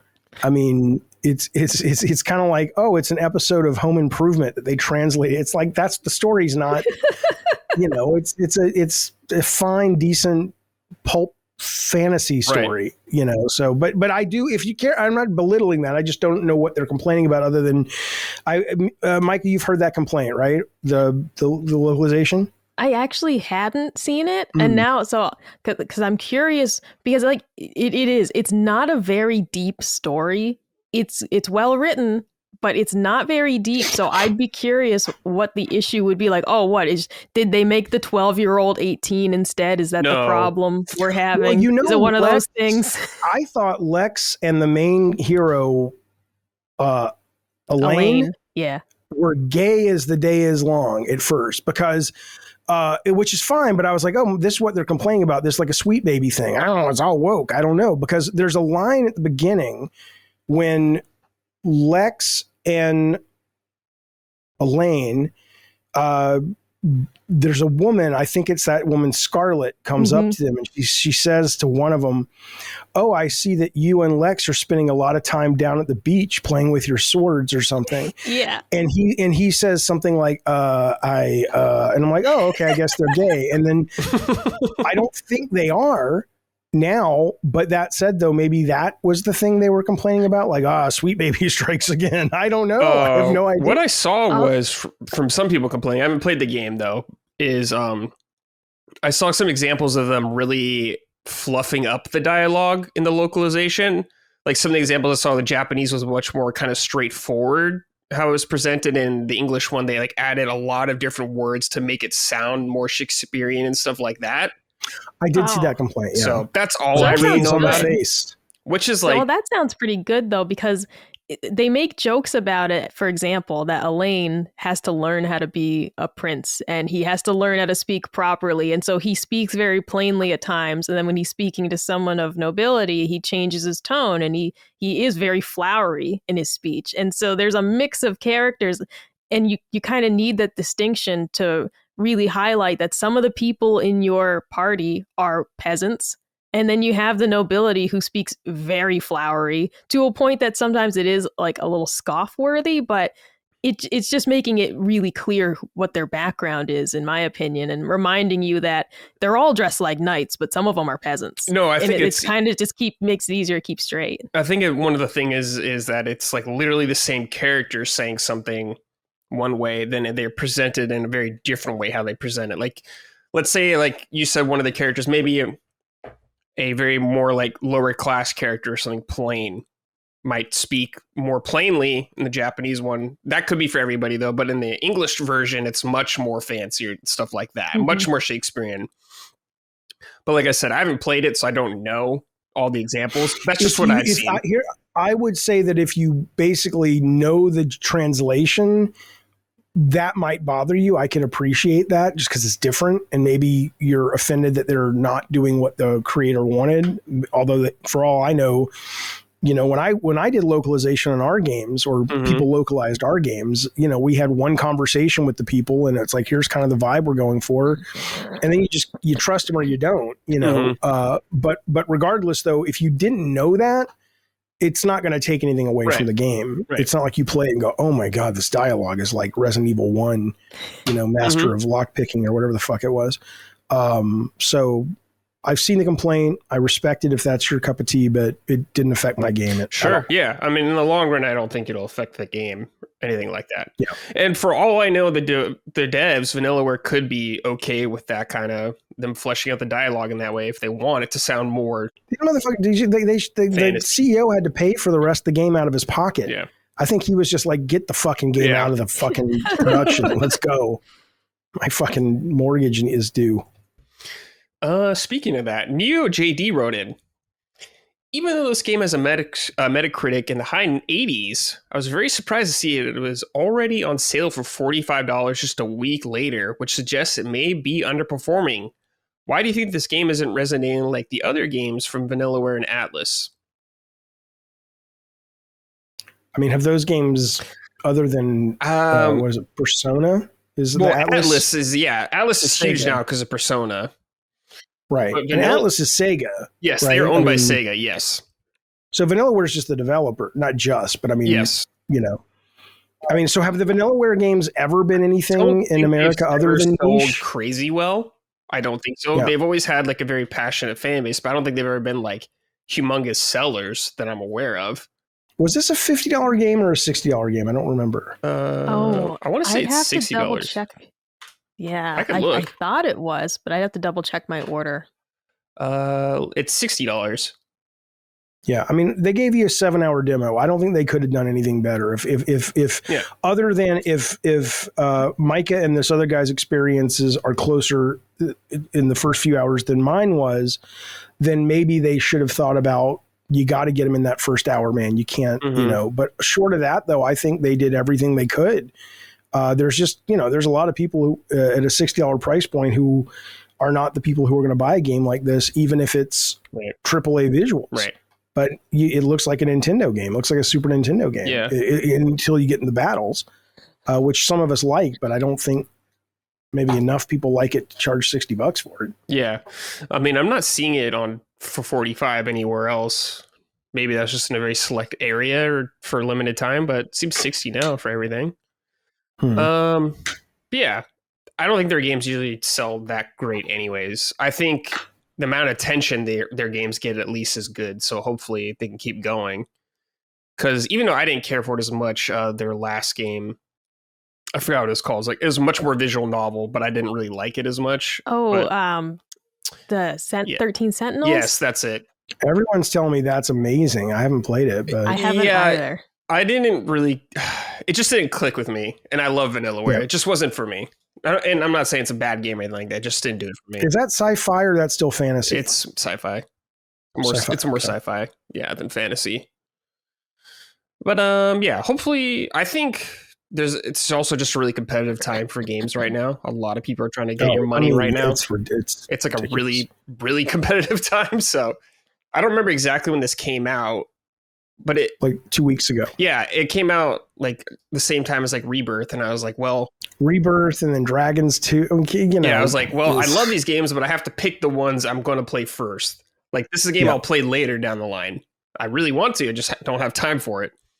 I hope it gets on a PS Plus or Game Pass sooner than later, so people can actually experience it and pick up some new audiences, so they get money for a sequel, or they get to keep plugging away. Yeah. Vanillaware is always deserving of your support. All their games are really good, even if I don't click with all of them. They are good games. Let's just see real quick. Dio, this is from Dio. Hello, Knights of the Summon Unicorn. Vanillaware has again knocked it out of the park with Unicorn Overlord. And I was wondering, what do you think they'll do next? They always seem to do something wildly out of left field and master it. So, what do we think they're doing next? Unicorn Overlord. 4-player co-op looter shooter based on a franchise. Whoa, that would be insane. Whatever they're doing, I'm going to assume it's 2D again, because that's all they do. I'd love to see a Castlevania, Metroidvania style game in their art style. Would be really cool. Incredible. I would adore that. I'd like to see them do like a turn-based RPG too, or something that could be really fun. But I think a Metroidvania is like, yes, that's the go.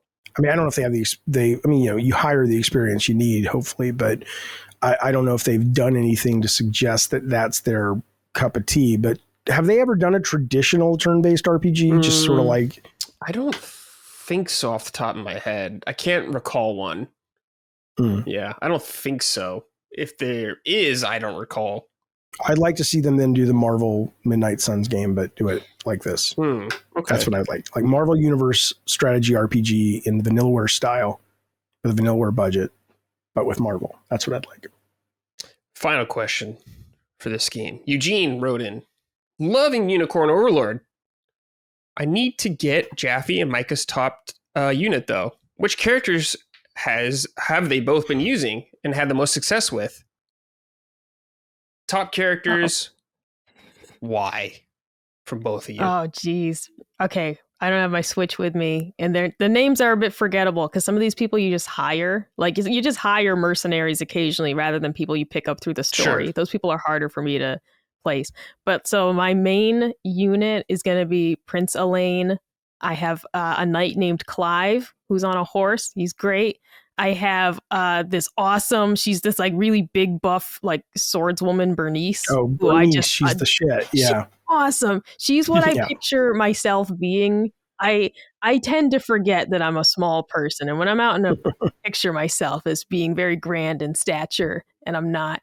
I have her, and then who's the fourth person in that unit? I have a healer, I believe. It might be Scarlet, it might be this woman named Sharon, but that's like my default. This unit's going out every time as the cleanup guy, because if everybody else starts to we're getting really low on health, it's like, okay, you go out there, because he's a little over leveled, so I try not to send him out immediately. But if people are in trouble, I send out that specific unit. A neat thing with this game is that if you send two or more units to the same battle, if they all arrive at the same time, you can choose which one you want to go through the fight. So instead of just sending one person and realizing, oh no, they're gonna die, you can cycle between a couple of them and then have backup, essentially, especially if they run out of stamina. You send in your next unit. That's part of the strategy there. Or you can eat nuts.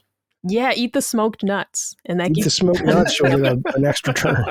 Which is something in real life I need to try making. I have seen so many people talking about making like smoked almonds and cashews, and it's something I haven't tried yet. But I have to do more research on it because I don't know. When our first kid was born, we had a doula come in, and she made us smoked honey sugar almonds. Oh my goodness. Oh my God. We would have traded the baby for the recipe. I mean, that's how good they were. I don't know if they help with stamina, but anyway, it's interesting that person asked that question and that Micah can answer it, because for me, one of the things I like about the game is I haven't really found that, because a lot of the situations are so different, and depending on the enemy that you're up against, you'll want to build, and it's relatively easy outside of the user interface bullshit.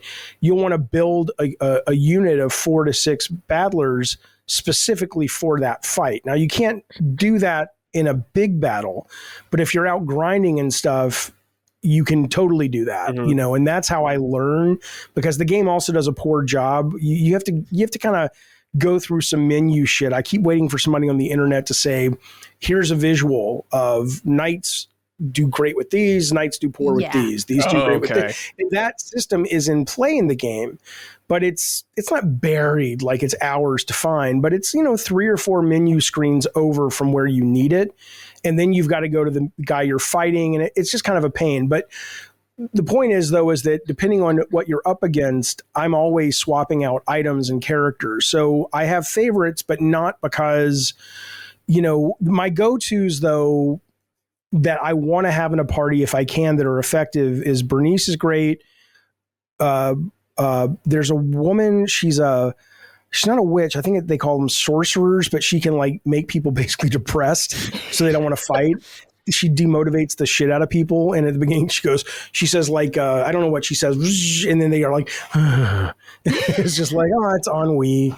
I don't want to fight, so she kind of takes their abilities away. She's really effective. I like the guys that can do multiple rows, like or everybody in a row. So like the guys with the axes, which I think are called, what are those guys? Not warriors. Warriors have the hammers that are pretty good against. No, I can't remember. There are so many unit types.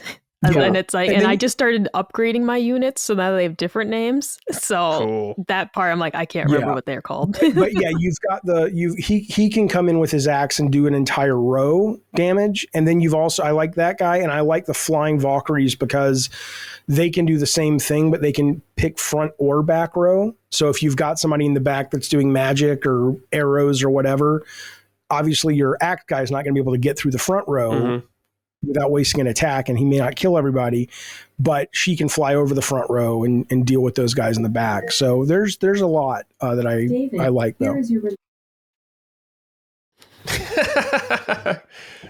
Alexa's talking to Jaffe.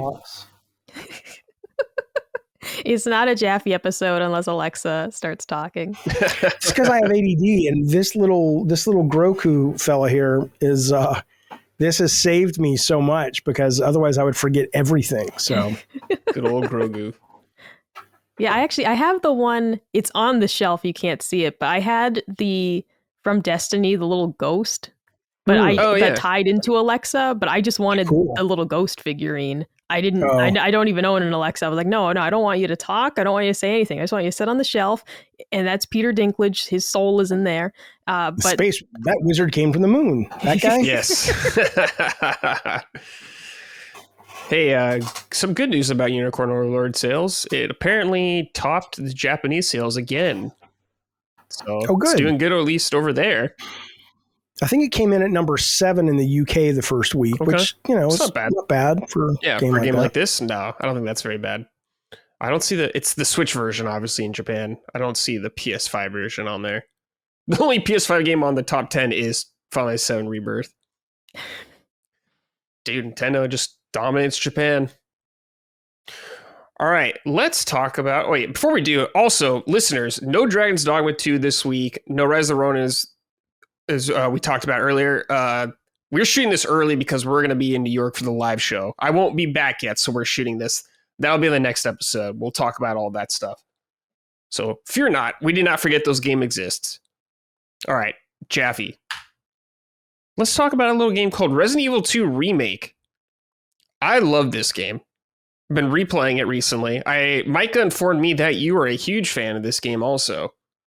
I love all the remakes. I was there when the first RE1 launched in 96, and I think we were knee deep in production on something. So I was, I played it, but I never really got into it. I don't think I even finished it. I've since gone back and played the HD version, but so I was always playing the Resident Evils, but it wasn't like a love of mine. Right. But when I started playing, I think the first one I played that really brought me in was I played all of 7 in VR, which was an amazing experience. So good in VR.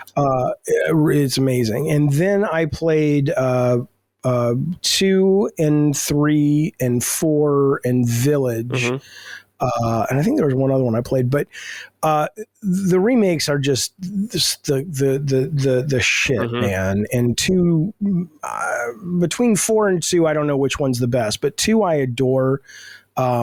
Resident Evil is pretty much the only series of games that I always finish. Like, I rarely finish games because I get bored. They do something in their games with the pacing and the lack of just padding to grind that I'm always compelled to push forward. I loved the second one. I didn't play the other character. I played Claire. Okay, you didn't play Leon because she's hot, and I don't understand. I saw Capcom put out when the remake came out, like a month after it came out, they released an infographic, and they said the vast majority of people pick Leon. Right. And I'm like, what's the matter with you? She's so hot. I don't want to look at Leon all day long. Well, a lot of people want to look at Leon. Yeah, but not as, I mean, okay, fine. Whatever, but fuck you all. Claire's hot. But I just, but I haven't gone back and played it with Leon as my point. Okay. I've only played it through with Claire. And I mean, it looks great. It performs great. It's fun. It's, I don't look at these games mostly as horror games. I mean, they have a horror wrapping, but they don't scare me. They're just fun shooters with a candy wrapper of a genre I love, which is horror, but they're not horror games in my opinion. I don't know. I mean, I'm happy to talk about it. I'm not sure where we want to go with it, but I fucking loved it. Yeah. Well, I guess we'll just say, I do think you should play Leon's campaign sometimes down the line, because there's different events that happen in there. And there's PS5 version of that game now too. So if you're curious about that. Oh, I have the PS5 version. That's where I bought it, but now it's on GeForce. I bought it on you can play Steam. on there? Yeah, totally fun. Oh, because I have every day I have the best computer money can buy. Yeah. And I don't have to buy totally. It. Yeah. It's the best. Yeah, it's awesome.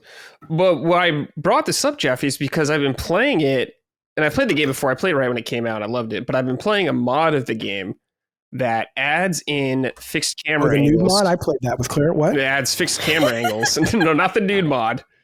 I saw the nude mod. Yeah, I'm sure. Goddamn right I Googled it because people told me it was fuck you. Fuck you watching and judging me. Here's some things, motherfuckers. If there's a hot girl and I don't want to download it, I don't need to play it. I got Pornhub like the rest of you. I don't live in fucking Texas or wherever they just banned it. But what I'll tell you is if you tell me there's a nude mod, I'm going to Google it to see it. I saw it. Somebody got at me last night because I commented on a tweet because I was name searching. I said, and they're like, oh, your name search. Yes, I search my name on Twitter. When they write about you as much as they write about me, I search. You would too. I'm so fucking tired of that being some kind of like, I caught you and shit. Of course I Google my name. And they would too. You ever Google your name, you guys? I have. Yeah. Goddamn right you have. I mean, goddamn right. I was just curious. What? I don't do it often, but I've done it just out of curiosity to see if I'd even pop up. Every fucking day at 2:00. I don't know about that. Micah, no. Oh, I'm not famous enough for that. The only time I Googled I didn't ask you that. I want to have you Googled your name. The only time I did was because I was on a local billboard at one point and I was trying to find it. Did you find it? Yeah, but that was it. I was on a billboard for my high school back in the day, and I also at one point was interviewed by the news when I worked at a department store. So this is very not at all related to YouTube or anything. This is just me being a weirdo and be like, I want to find that part where I was on our local news. It's like back in the day, you'd be in the newspaper. It was a big deal. Yeah, like for me, it was. It was like I'm in the paper. Since we're talking about nude mods, Micah, let me ask you. Would you play with nude mods? Have you any interest in checking out some nude mods? Oh, well, I didn't play. I don't. Well, I'm not saying we have to play, but Micah, if she wants to play nude mods, I'm curious. Would she? Sure. Do you look at them? I'd see it first. Yeah, I'd take a peek. I'd say what would be the case? What would you look at? Oh, well, I mean, it's got to be a dude, right? Like, if they have, it's got to be a man. I always choose to play as a man in games. Yeah, that's George Colin's. Washington. That's Colin's boy. No, these are a curiosity for sure. I love seeing crazy mods like Thomas the Tank Engine replacing like a villain type thing. It's terrifying, but I don't think I could. What male nude mod are you peeking at? Who are you looking at? Oh. I mean, if we're being real, it'd be John Marston from Red Dead Redemption, who's my favorite character in games of all time. Okay, hell yeah. John Marston. What about Arthur? Oh, Arthur doesn't have much of an ass, so I don't think, he's holding a candle to my boy John. What about Leon S. Kennedy? Have you seen Leon? No. I don't think so. Well, I probably have. I probably have seen him. I've never played Resident Evil because it's too scary. I watched Colin play Village, and I was screaming. I was the one who was upset. He's playing the game. He's cool as a cucumber. I am freaking out like the whole time. Oh, yeah, this guy's fine. He kind of looks like Brad Pitt. Yeah, this is acceptable. Yeah. He's fine. He doesn't have he doesn't look like a dirty cowboy with a smelly butt, but he's fine. Hey, look at that picture. He's fine. See how that picture does for you. You sent me one over here. Oh, okay, he's too. I don't know. Oh Lord, is this a naked picture? No. Here you go. No. I don't have a type per se, but this guy looks like he belongs in Final Fantasy, and those guys aren't my type. They're Japanese too clean. company. They look like they're made out of cotton candy. I like a guy who's made out of a circus peanut, if you know what I mean. A little more rough. No, I don't. Something you find on the floor. That's where my mind will go the rest of the episode. What does that mean? I mean, I know what a circus peanut looks like, but they're delicious. Do you like them? Yeah, they're good. I won't eat them off the floor. I'm not one of these like, I don't dislike them. I don't like them enough that after 2 or 3, I'm good for a couple of decades. But I do from time to time go, I miss those, Unfortunately, they look like Nutter Butter peanut butter cookies. And in that, I think they sort of step on the glory that is Nutter Butter peanut butter cookies. But I don't have a problem with circus peanuts. Do you know what flavor they are, you guys? Do you guys know what flavor they actually are? The Nutter Butter? I think it's like the butt crack of carnies is sort of, I have no idea. They are banana. Okay. Yeah, there used to be more flavors. This Circus Peanut Hour brought to you by Mama Micah. They used to have more flavors, and you can still buy the multicolor circus peanuts in some regions, primarily the South. But the orange ones are typically banana flavored. And that kind of, usually when people say that they don't like them, once they know what the flavor is, they're like, that's not so bad. It's more of the mystery flavor that people don't like. Are we talking about candy or actual peanuts? Oh, the orange marshmallow circus peanuts. I'm talking. I'm saying when you buy Boston actual baked beans, peanuts you get at the circus. You're talking about the fucking candy. Yeah, no. I was like, circus peanuts are pretty cool. No, I don't want those candy. Those things fucking suck, dude. Oh, come on. I was excited that you liked them. No. I do. Did you ever watch Gravity Falls? No, I missed it. I never saw it. I heard it was good, though. Well, it was good. And there was a monster in it on Halloween that basically it was made up of all the candy in the bags that the kids got that they don't want. And so it was like circus peanuts and, and I'm not being like, anti-Mexican, but at least in LA and California, it's like you get a lot of the candy from like the Mexico candy and you've never heard of it. And it's like, what the fuck is that? So it's all that candy and just like some generic sucker. That's just like some red sucker in a cellophane wrapper.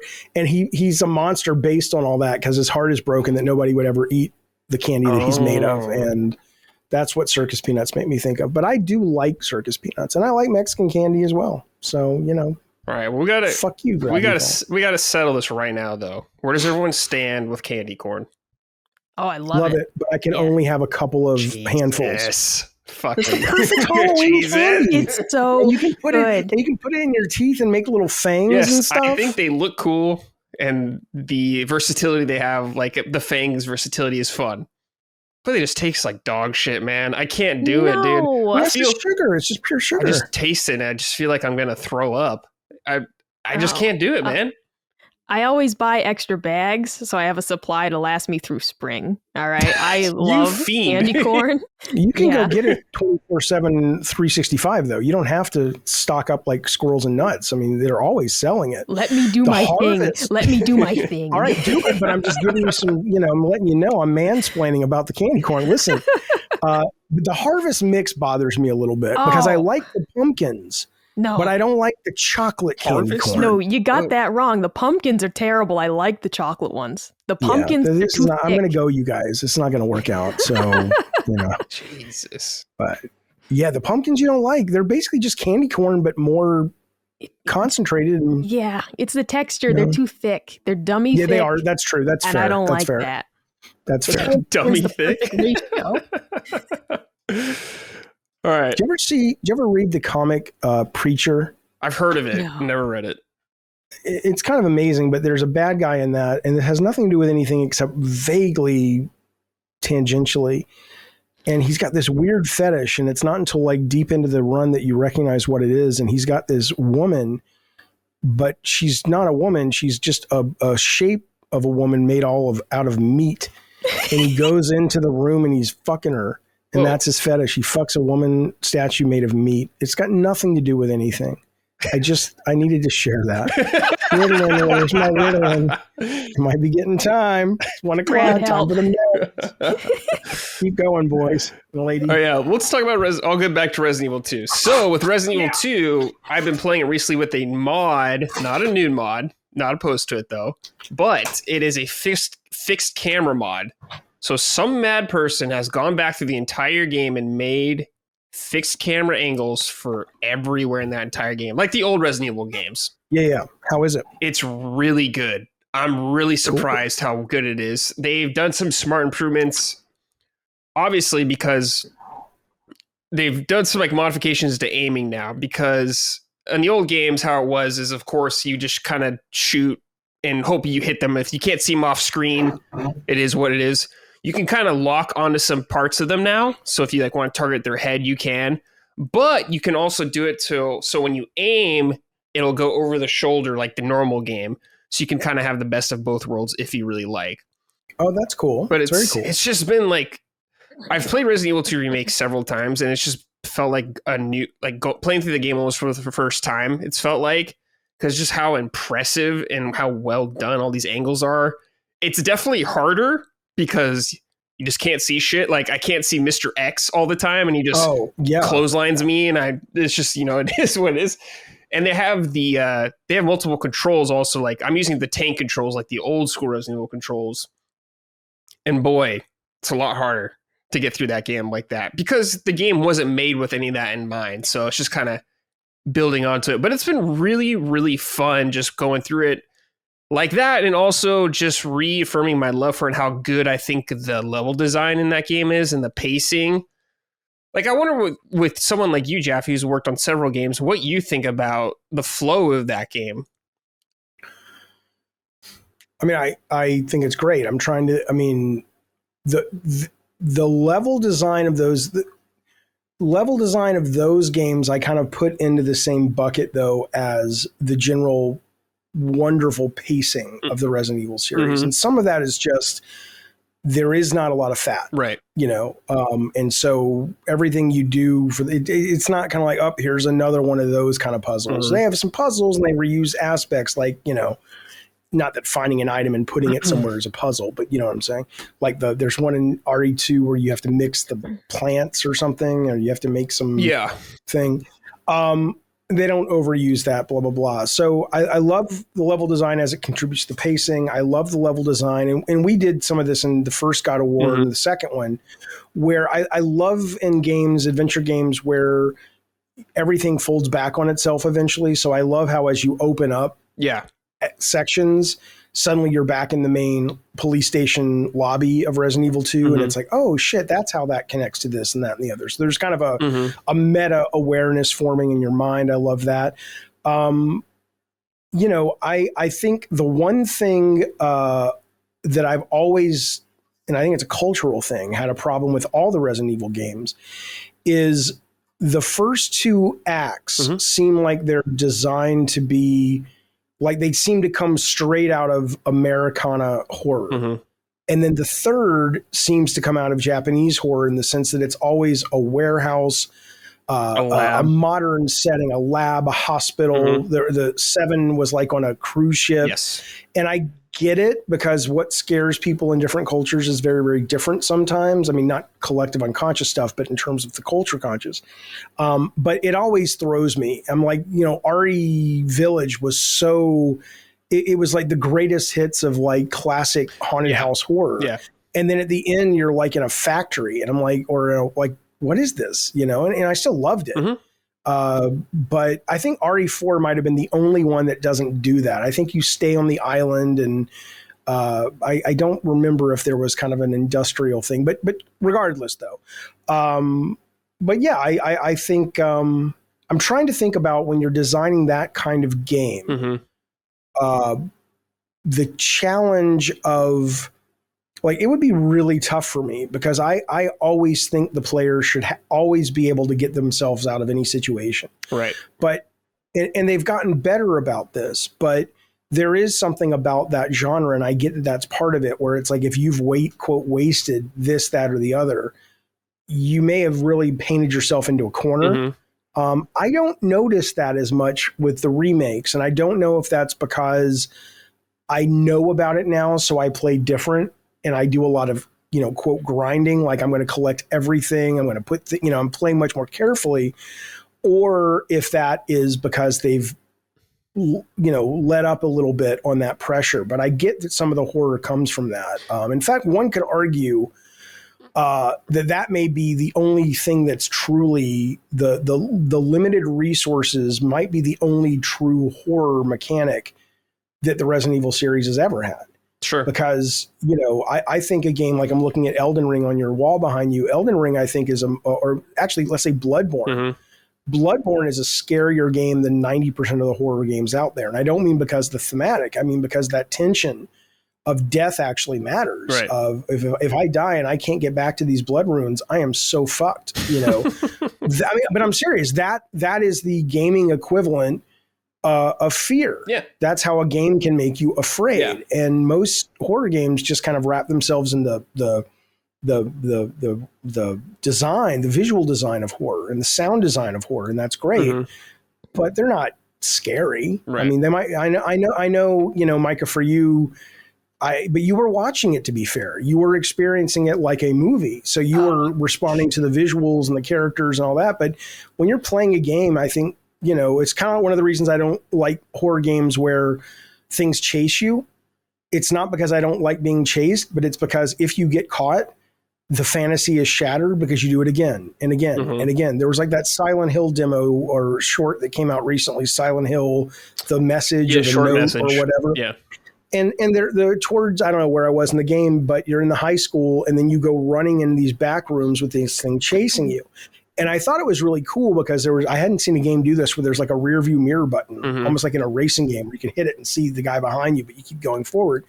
But still though, the minute I got caught, and then I was like, oh, this is a maze memorization thing. And so you would be forgiven if you said, but it's a horror game or that's a horror sequence because it looks like horror and it's what you see in a horror movie. But you get caught in a horror movie, you die. There's stakes. You get caught here and it's just like, okay, do I turn left or right this time? Yeah. So there's a lot. I get that's a long answer to your question about the Resident Evil 2 level design, but I think it's great. I think it would be a challenge to do in terms of weapon and item placement. I wonder about how they've got to be pretty locked in before they start a lot of this in terms of the size of the monsters, the size of the hallways, the speed of things. I think that would be a really, for my brain, I would struggle with that because I'd come in on a Monday, go, I had this idea for a monster. I want to put it in. It's like, well, yeah, but he's this wide and he moves this slow. I'm like, fuck, I put it in anyway. And then programmers would hate me. Anyway, sorry. No, I liked what you're talking about. The sense of fear you're saying, you're describing, like losing your runes or whatever in Elden Ring, because it is this permanent penalty that will affect you the rest of your game, not necessarily just a restart screen. And item management definitely does tie into that, because if you use too many shells or too much ammo or healing, like as you progress through the game, you're going to feel that the whole way through, especially on harder difficulties. Like if you're playing on hardcore stuff beyond that, you definitely have to be way more aware of that, which I do love about those games so much too. Because, it's like you're saying, you get bit by a zombie, you're dead. You're like, okay, well, just reset it. But now you got to worry about that permanent loss to your entire playthrough is so impactful, I think. Oh, wait. Talk to me about that, because I don't play on hard. You're saying in hard, if you get bit by a zombie, what happens? No, well, I'm saying resources are lighter in the harder modes. Like, if you get bit by a zombie, you just take more damage and stuff like that. There's no, like... I think that would be a cool game mechanic, though. Yeah, like, there could be something like that. Bit by a zombie... Somehow it's kind of like a Rogue Legacy, right? Where it's like you come back as your lineage, not as that guy that got bit. Yeah. But because he got bit, there are pros and cons to your build. Yeah. It's like, well, now that you got bit, you're gonna, be more susceptible to this. But zombies don't, you can run a little bit faster now, because I don't fucking know. But I think that's interesting. But no, I get it. You're just saying the resources aren't as plentiful. That makes me curious. What did you think about some of the older Souls games, I guess, Jaffe, in the sense of, like, if you would die, like in Demon Souls, you would lose a chunk of your health and it would just continue. The first Souls game I ever played was Bloodborne. Okay. And then I played Demon Souls on PS5. And then I've played Elden Ring. I played I played Kingsfield, if that counts. Right. Yeah. But, back in the day, I'd say so. But I don't remember that mechanic in the PS5 version. So if you died in the PS5 version, you'd come back with less health. Yeah, to an extent. It like wouldn't wear down until you have like no health like that. It would just drop a percentage. You could get it back by using some items, but it is a penalty, I would say. Oh, I think that's I don't think those games need to be any harder than they already are, but I would say that's kind of clever. I like it. Yeah. I must have, if it was in there, was that in the PS5 version? Yeah. Then if it was, I must have liked it because I loved the PS5 version. I just don't remember that specific. You could get some items to help alleviate that. So, yeah. But it's just an interesting mechanic, I always thought. Yeah. Let's take some questions. From Cody Robern. Hey guys. RE2 Remake is the best game in the series, hands down. Hot take, but 4 is overrated.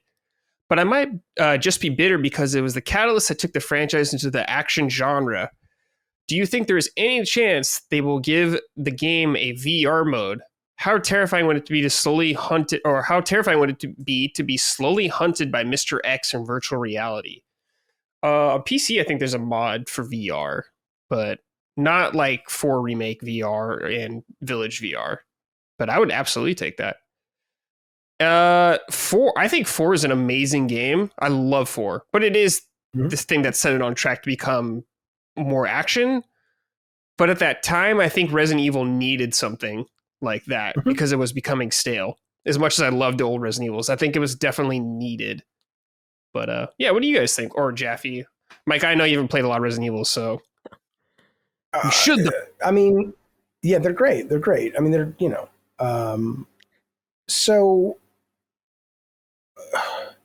so okay, first off, I like 4 a lot. It's not my favorite, but I love it. I think my favorites probably go 2 and 3, and then probably Village. Okay. You liked those more than 4 Remake? No, 7 and then Village, and then, well, I don't know. They're all brilliant. I don't know. Okay. I don't fucking know. But anyway, the point is about the VR. I don't really, like, I played RE4 in VR on my Meta. I didn't play the one on the PSVR 2 because I'm not a fucking moron that likes to throw money away. And come on now. Come on. That's not. And they have Village on there too. But I know. I'm sure it was great. I hear it was a great piece of hardware when they made it. But you saw yes, I did. Paused production, yes, right? I did. Come on. Who didn't see that coming? It's a bummer. Come on. Yeah.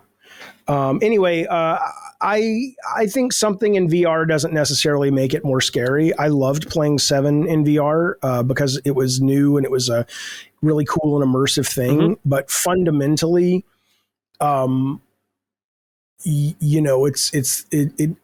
find a lot of games in VR don't play as well as their flat screen counterpart. In terms of, because you can kind of get more into it and focus more on it, but it is more spatially immersive. I was bummed because there was somebody who said, and I think they were engaged enough to know, when they announced PSVR 2, it sounded like what they were going to be doing is some of the kind of stuff you see on PC where they modded the first Horizon and they modded God of War from 2018. So it's still the same game, and it's not a first-person mode, but it's the same third-person mode, but it's in VR. Meaning, so it's kind of like playing Moss or something, where it feels like you're looking at it's all 3D basically.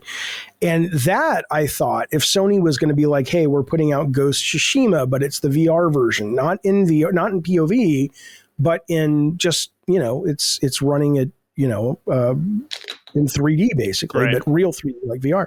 I think that could be interesting. I don't know if it would be more scary, but everybody deals with VR differently though. Some people get really freaked out by it.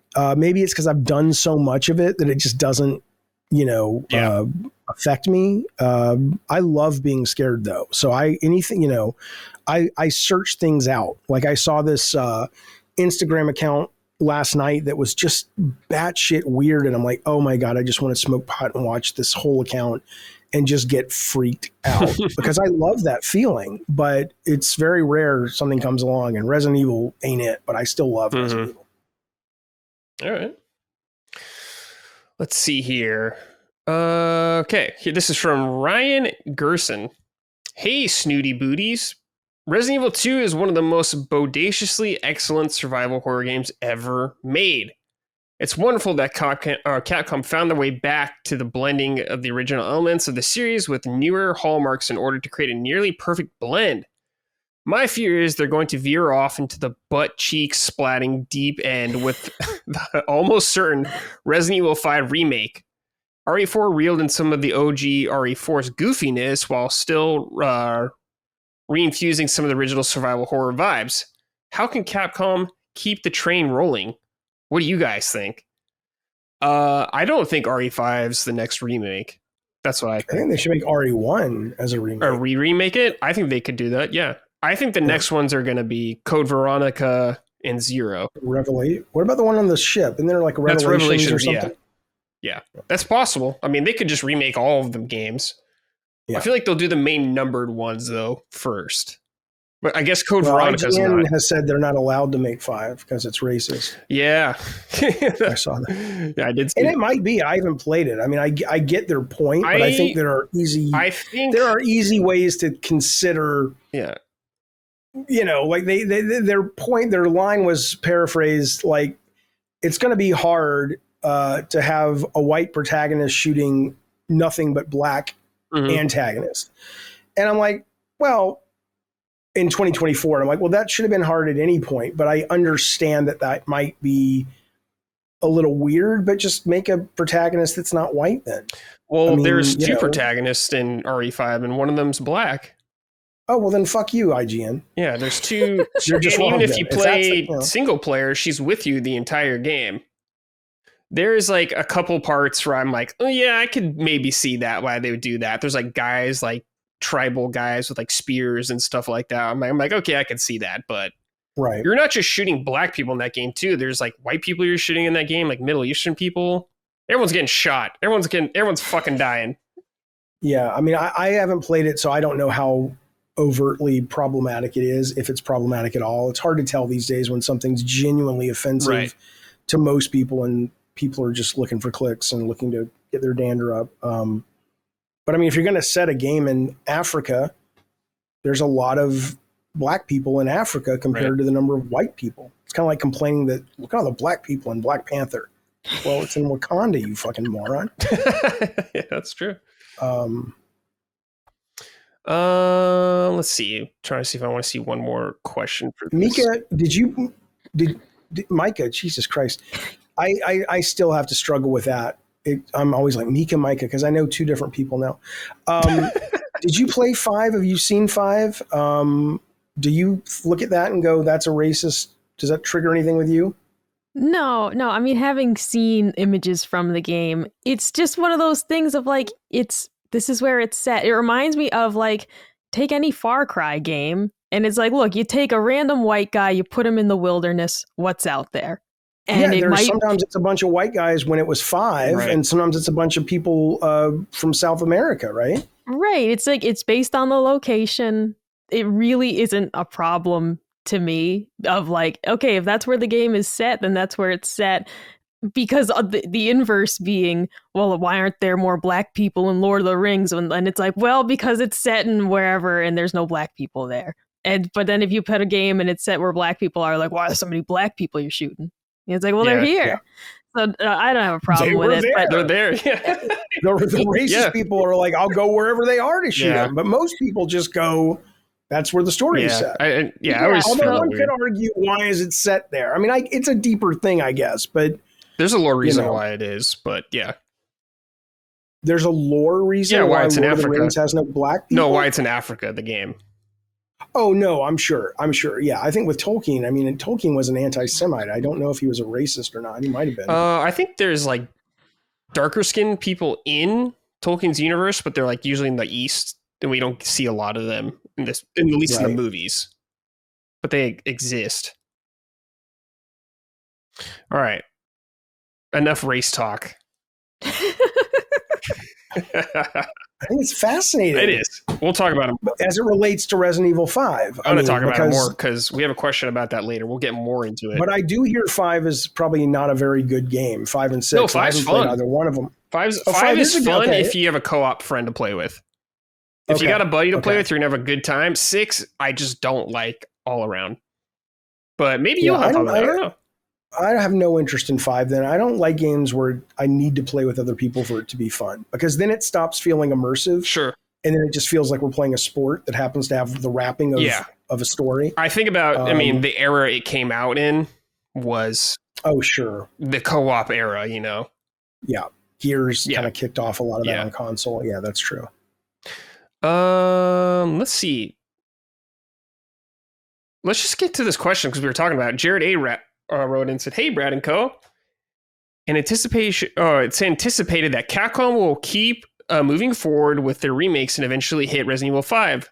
I know IGN put out an article last week. It was poorly received about how it was made, or how if it's remade, it should be rewritten. How should Capcom handle this remake? Should they veer dramatically from the source material? Should co-op still be an important part of the game? Thanks for the great show, Jared." So we talked about a lot of the race parts about it, I guess. But the co-op is an interesting question. Should it be co-op still? I think, personally, it kind of needs to be co-op still, because that was a huge part of the identity of the first game. Now, if they took it away, I'd still play it, but I think it should be. Or at least make the AI character with you much more competent on their own, so it doesn't feel like as bad. I mean, I can't speak to any much of it because I haven't played it. Right. But I will say that at this point, given the ones they've remade other than 1, you know, you start getting into that B-level tier after 1. And I mean, I know Veronica's great, so maybe Veronica kind of gets to sit up there as well. But I would look at 5 and 6 and I would just say, you know what? Most of these, the amount of work you would have to do to rewrite the whole fucking thing and make a better game anyway. Because what I hear is 5 was really fun, like you said, if it was co-op and as an action game. But it really didn't feel like a Resident Evil game. Right. And in that, it's just you know, you can call it Resident Evil 5 Remake and maybe take the crux of the story if that was interesting. Mm-hmm. And if you want to put co-op in, fine. But I wouldn't feel, it's almost like you're going to remake Waterworld and you're beholden to that disaster of a film. Mm-hmm. And you're like, but why do you hold it with such esteem? Just change the fuck out of it because nobody liked it to begin with for it as a horror game. Maybe you could just make it way less actiony, I guess, just tone all that kind of down. So it's not what was the core story of it? You're saying there was a reason it was set in Africa. The big payoff about a lot of it is like they're in Africa because that is the origins of like the virus and all that stuff like that. And Wesker's out there. This ties in from Code Veronica and all that stuff. It's like Wesker and Chris. It's like their final showdown. And Wesker's out there. So Chris is out there hunting them. So that's like why it's in Africa, essentially. And it's important to the story because it is like the final Wesker game, who was like the villain in the first game. So it's like they should rewrite it, set it in China, and I'm serious too, and tie it into like the Wuhan virus and the lab and all that shit. Yeah, they could do that. and really kind of play up on the COVID fear and really, I think that could be cool. And it's still 5, but so it's not like Africa was important because the sun was at a certain angle in the hemisphere that the zombies did. It was just like, that's just where the virus came from. So you can move the virus to China. 6 is in China, or a lot of it's in China. Right. So but 6 is an action game too, yes, right? it is. 6 is like a globe-trotting action game. But I think the smart idea, in my opinion, would just to remake 0 and Code Veronica first. And just worry about 5 down the line, how many years that would be. Is 0 the one on a train? The start is a train, yeah. Okay. It takes place before Resident Evil 1. Like a couple hours before. Gotcha. Okay. So, and Code Veronica obviously is Claire and Chris and Wesker and all that stuff. Did you guys watch any of the movies, the Netflix CG movies that came out recently? CGI movies? I've seen 2 of them. They were okay. I watched the live. There's one where they all get together like the Avengers, right? Claire's there. I mean, it's like they go to Alcatraz or something. Yeah. Yes. Was that good or no? I haven't seen that one. I'm not sure. Okay. I'm not expecting them to be very good. Most Resident. And Micah, you won't watch it because it's horror, right? Yeah, my favorite way to engage with horror is books because I don't find them to be very scary. But oh Lord, you've been reading the wrong horror books. Jesus. I mean, I love Stephen King, for example, but I just don't find books to be as scary because it's my imagination that's picturing the scary thing, and I can tone it down if I want to. It's like he can describe this whole thing, but then I'm like, well, I just won't see it. But when it comes to like games, like for example, I envy you for being able to play these. I tried to play Made of Scare a couple years ago on Xbox. I was sweating. I was so scared. I got to a point where I was crying.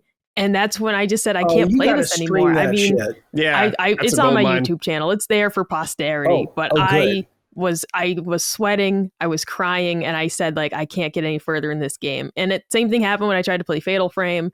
I've tried a couple of those games because I really like them. I love the idea that you're taking pictures of the ghosts and that's how you defeat them. But inevitably, there's always a point where I get so scared. I can't do it. And I'll have all the lights on. Jump scares, or what is it that scares you the most in those games? Oh man, like Made of Scare, that was a lot of jump scares. Like the particular section where I gave up, you're being followed by a very a large like lumbering guy, and it would just be like, I think I'm safe, and then you turn around and he's there, and I would freak out every time, like that type of stuff. But watching Colin play Resident Evil Village, I mean that game it freaked me out. I was just like I feel paralyzed. I'm saying Last of Us Part 2, there's one specific boss fight in there that had me so scared. I had to like go take a break. I had to like go downstairs and just chill out for a few minutes because I was like, I can't look at it right now. I would love to be able to be that scared of things like that because I mean, I'm not that scared because you can't even partake, but a little less scared that you love it, but it still scares the shit out of you.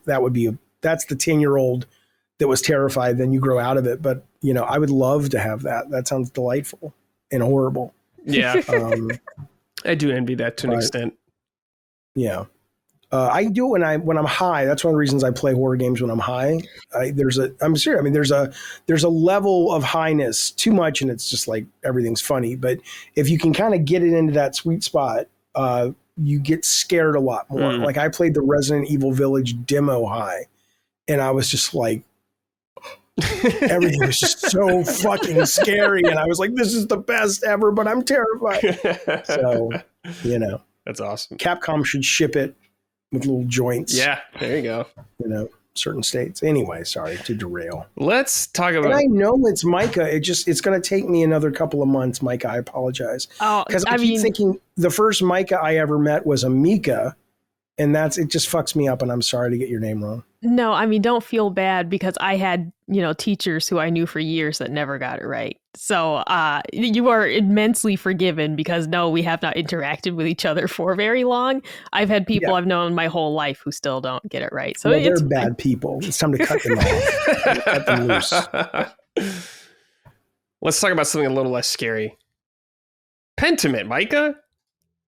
Yes. Let's talk about Pentiment. I played a little bit of this game. And I thought it was delightful when I played. But you've been playing a lot. Have you finished it? I did finish one playthrough, yes. Oh, okay. Wow, one playthrough. Going again. Oh, yeah. Tell us about it.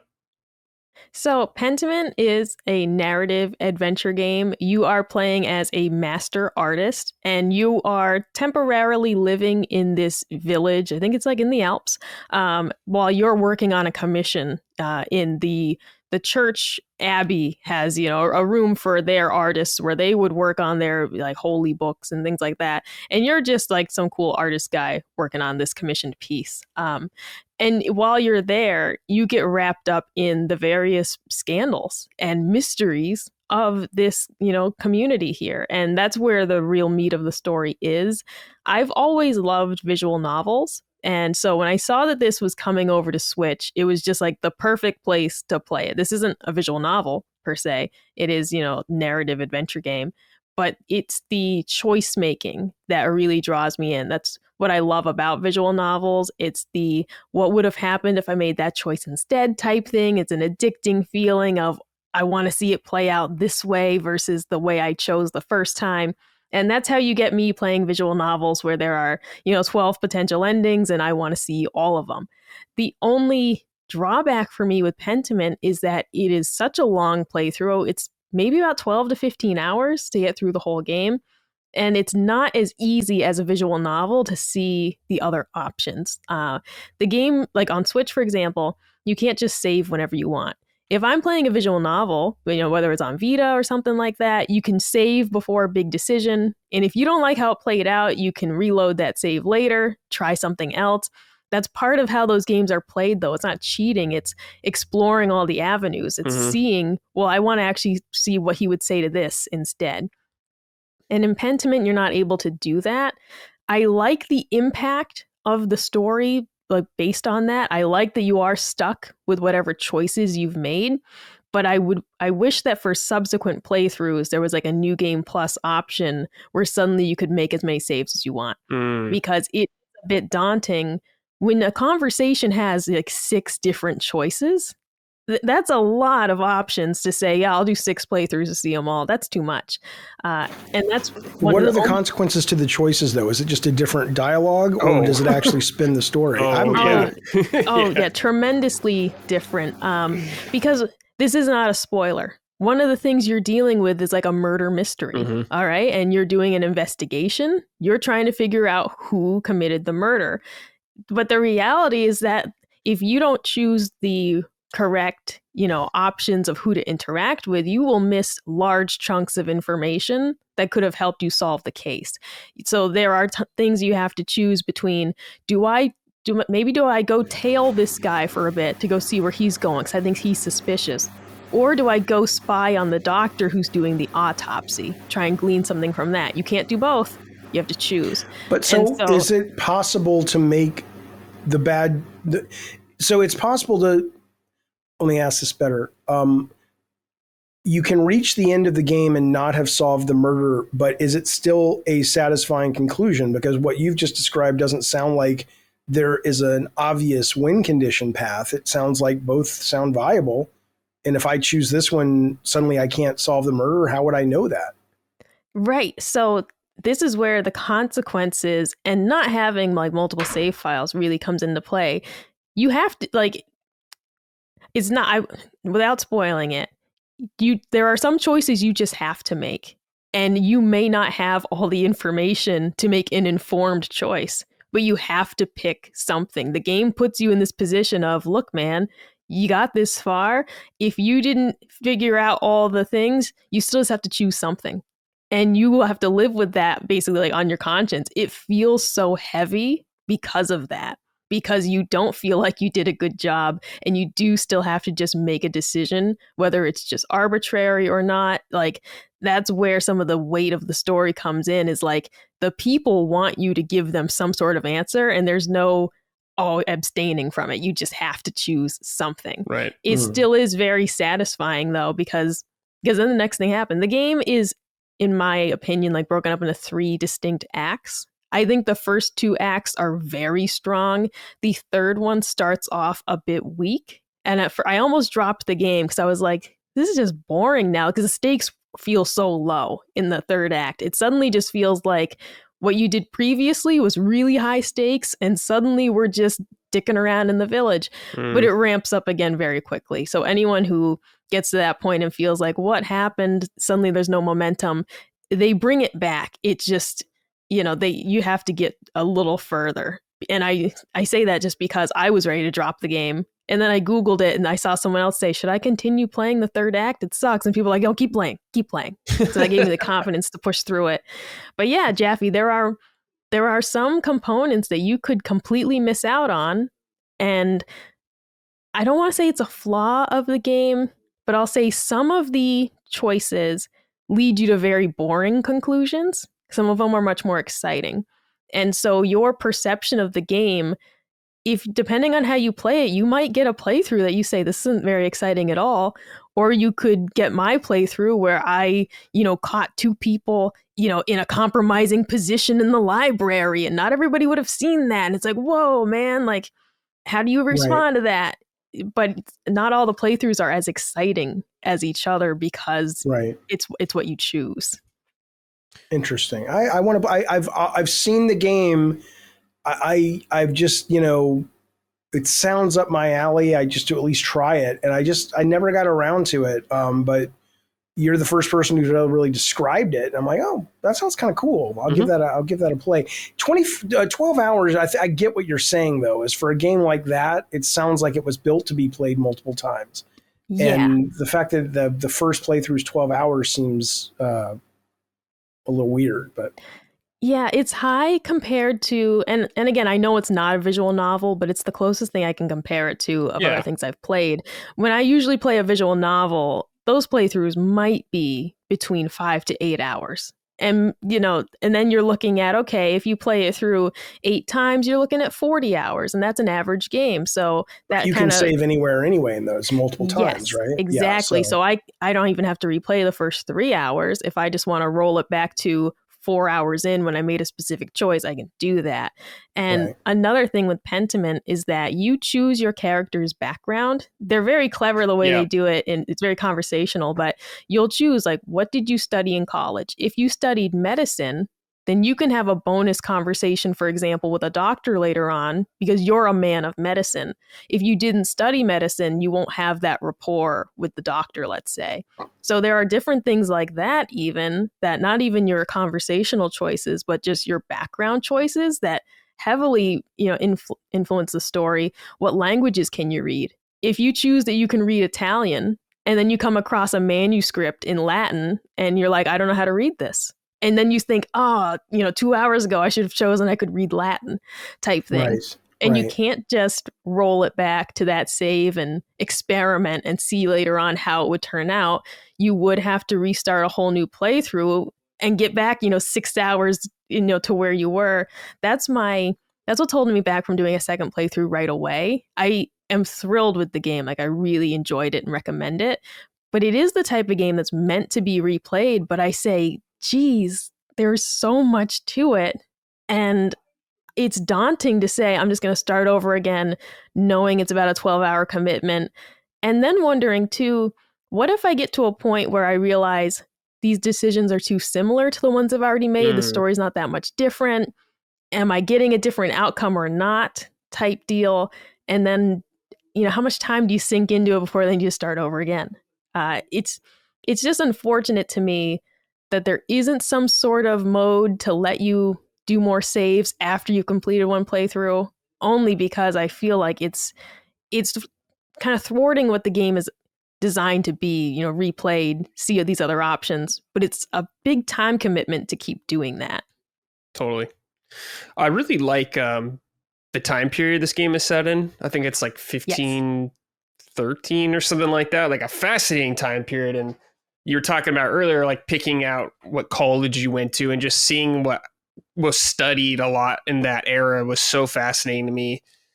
And particularly the visuals of this game, I think, are really great. I really love the way the game looks. It's super, it's like incredible how good it looks to me. I played like a little bit, Micah, and I played it at work one time, and I got to a part and I was like, oh no, I made a bad choice. And I was like, oh, that's awesome, though. I love that this game is already doing stuff to that me. So it's definitely a game I want to get to one day because I really liked what I played of it. It's just just doesn't stop the onslaught. I need a break from games coming out. No, absolutely. I mean, I was relieved that I didn't enjoy the demo for Princess Peach Showtime because I thought, well, that's a game off the docket. Because I was really excited for it, but I said, I have so many things in the backlog to play, Right. new titles as well. But when I played the demo, I was like, oh, I don't really like this. And I was almost happy about it because it's just one less game to play. And I agree. I loved the setting. The game it's very charming. You get to talk to all the villagers and everything. Mm-hmm. They're all unique and different. You observe them over a course of, many years, which is cool to see how the family dynamics shift and change. The children, you kind of get to like watch them grow a bit, and it's neat.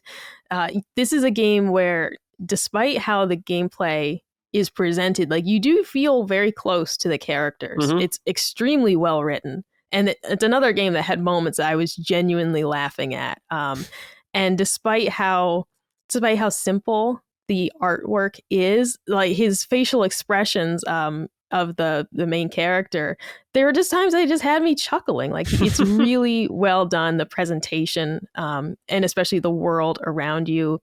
It's storybook-like. It reminds me a lot of walking through a storybook, which one of my favorite Switch games, The Liar Princess and The Blind Prince, is presented as a very literal storybook of as you get to the side of the screen, the page flips and you're on the next screen. And this game just gave me vibes like that without being so overt with it. But you're in a storybook type setting. It's just really cool. Watercolor-ish type thing. It was just unique compared to other things I'd played recently. And I definitely do recommend it to people. I'll say, though, if you feel like things are a little boring, you can choose, for example, do you want to be argumentative? Do you want to be kind of like more meek and kind to people? My problem with visual novels is I often choose to be myself. And so I'm shy and a bit introverted. And the reality is that doesn't make for very exciting games most times. And so it's like, no, be bold and brash and like really like choose the antagonistic answers. Like let yourself really just get immersed in this of forget who you are in real life, because that's just a hang up I have with a lot of these games is I don't want to choose the mean choice. I don't want to be, the mean guy.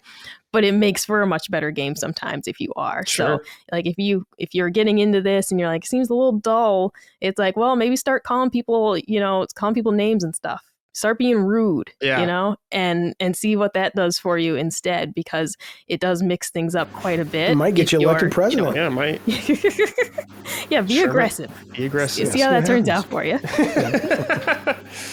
Meatball wrote in, greetings, you chafing on a hot summer day, summonussies. Good Lord. Oh, God. They're getting worse every week. But that's the show. That's the show. I'm digging Pentiment so far, but I can't help wishing there was voiceover for such a dialogue-heavy story. The art style, written fonts, and UI are so unique and interesting, I find it curious Obsidian didn't take that last extra step to fully engross you in the game. Excited to hear your thoughts. Yeah, what do you think about no VO in the game? Did it bother you? It didn't, because I'm a bit of a fast reader. So even when games are voiced, if it's not like a distinct cutscene, I'm often skipping through some of these things to get it by faster because it just feels too slow. It's funny, though, that they noted the fonts because, yes, the game has these gorgeous fonts. Or if you're me and you have trouble reading cursive, and I know cursive, okay, I don't want all the boomers coming at me. All right, I can write in cursive, but I struggle with reading it. It's all a jumble. And so I had to turn on the dumb person fonts that make it a little bit simpler. It's still pretty, but not quite. You thought everything in Pentiment was coconut wood like everything else. Exactly. I'm like, I think that guy just called me the N-word. Jesus. So I had to turn on some of those options to make it a bit more readable for me. The other thing, too, is like you can either have the text appear immediately or have it kind of scroll as they're talking. I turned it to pop up immediately because I just want to read it quickly and get through it. So I don't think I'd want this game to be voice acted.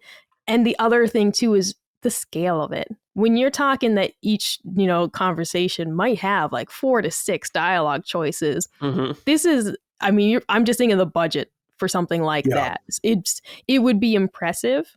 But I think if I want to see more games like this in the future and keep this to be something that's sustainable for them to replicate and do again, I'd say no voice acting, because keep the quality writing, keep the just tons and tons of options. But if you voice act it all, I could see them cutting it in half what you're able to do, or making the game way more expensive. Yeah. Or letting voice AI do it. That might happen. Yeah.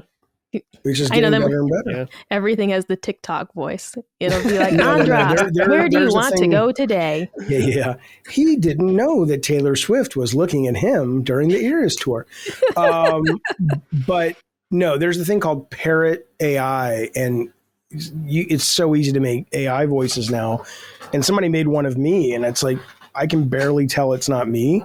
And I know people, whatever, they get upset, blah, blah, blah. But that's, you're right. I mean, this is a game that certainly from a first party studio would never get made, would never get approved if it wasn't for Game Pass and sort of what they were trying to do over there at Microsoft. And an indie would make it, of course, but not like a first party title for the most part. And so, yeah, I mean, I think, if you can get that and the audience doesn't notice it in a way that's negative, I think that could do it. But yeah, you're right. I mean, I would imagine hiring actors, and directors and sound engineers and recording it and putting that would probably end up being, given how inexpensive this game was, probably a third of the budget that you would just add on just for that. And I think they were already rolling the dice pretty fucking hard on this one. So yeah.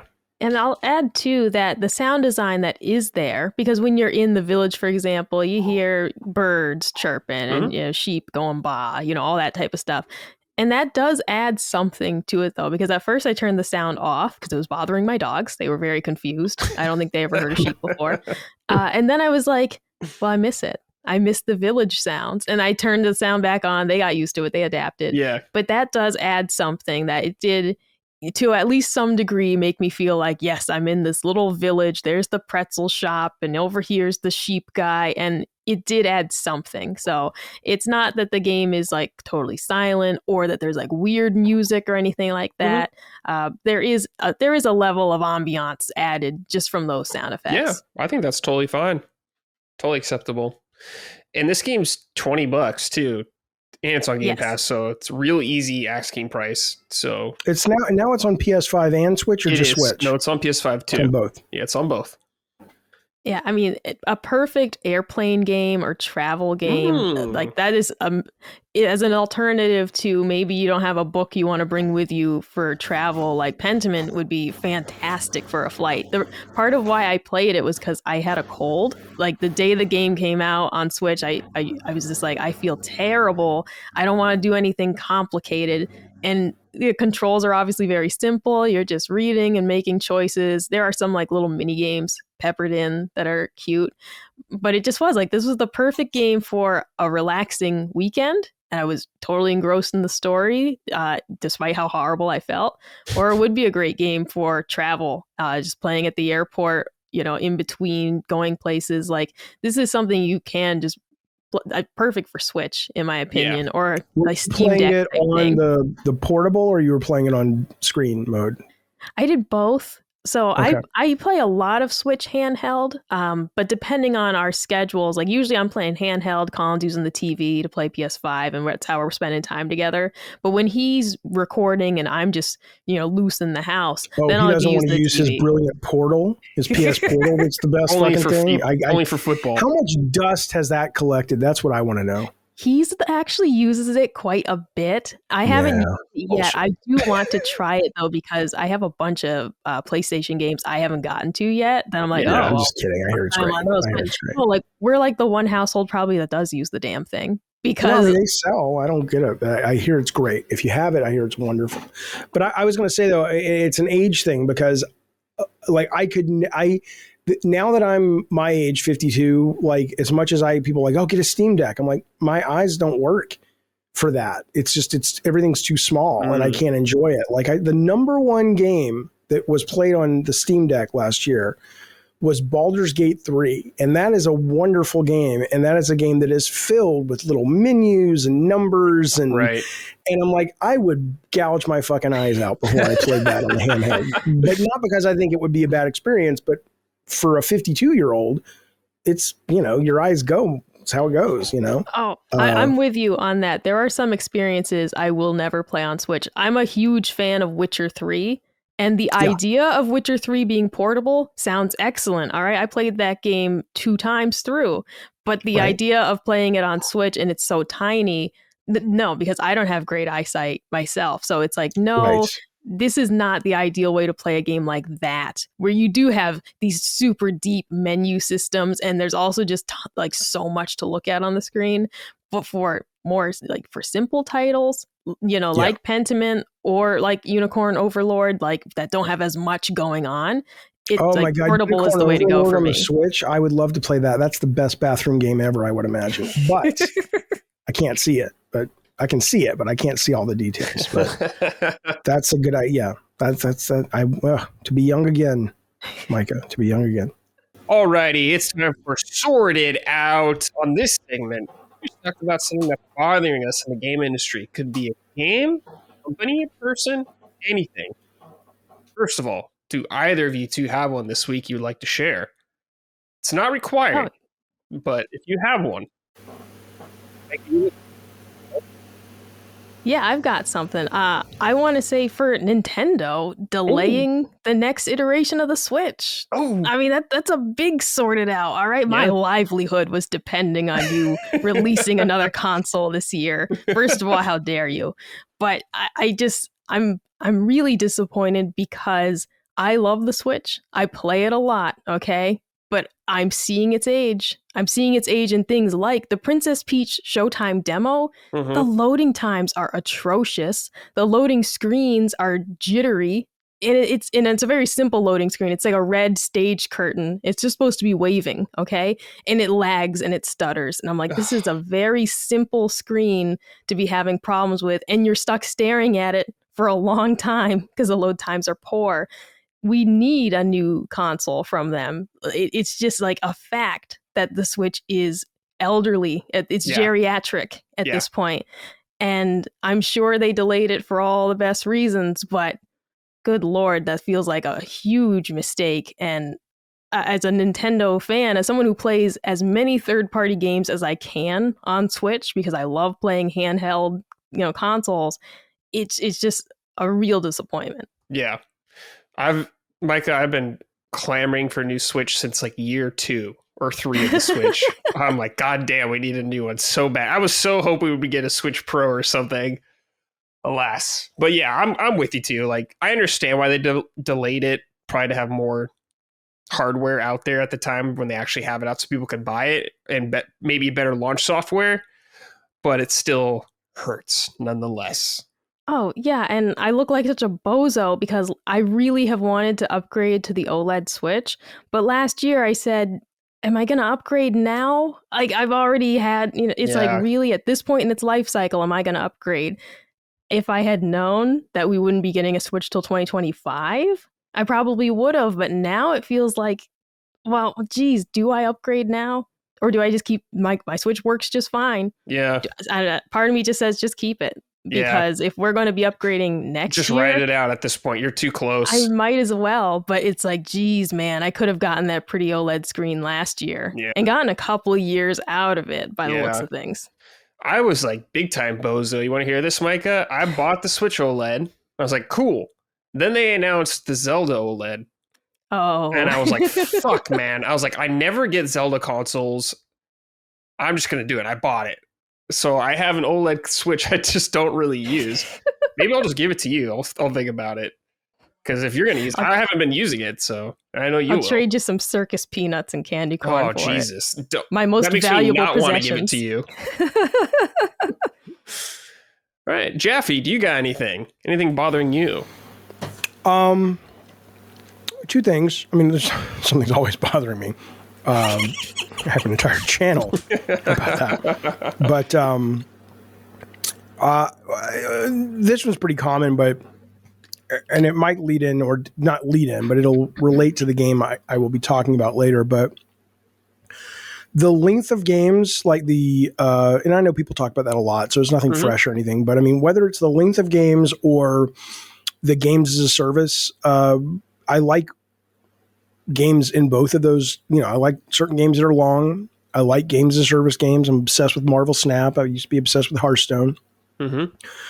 But there really is something kind of broken, you know, that we've arrived where we're at because the business model dictates the content, just like in anything else. Right. And so I understand why we're here, but there's this awareness of too many games released too quickly. Games are too long. You can't finish one to get to the other unless you just commit like a fucking The Rock at his workout tent, you know, that he posts for. It's like, Jesus, are you don't have any fucking time to do anything else. And at least, you know, he gets paid for it. So I just, you know, the length of the games and I have a real problem with that. And it's hard to imagine that is sustainable because how are companies going to survive even if they release a great game that is worth playing? Who the fuck's got the time to play that if you're still into the big game of the week or the month? I mean, the fact that it's the week, the fact that we're not a month after Final Fantasy came out, and now you've got Dogma 2 out, and you've got, you know, I think Sony was hoping for more from Rise of the Ronin, but it doesn't look like it's going to be the next big mega thing, but that's out.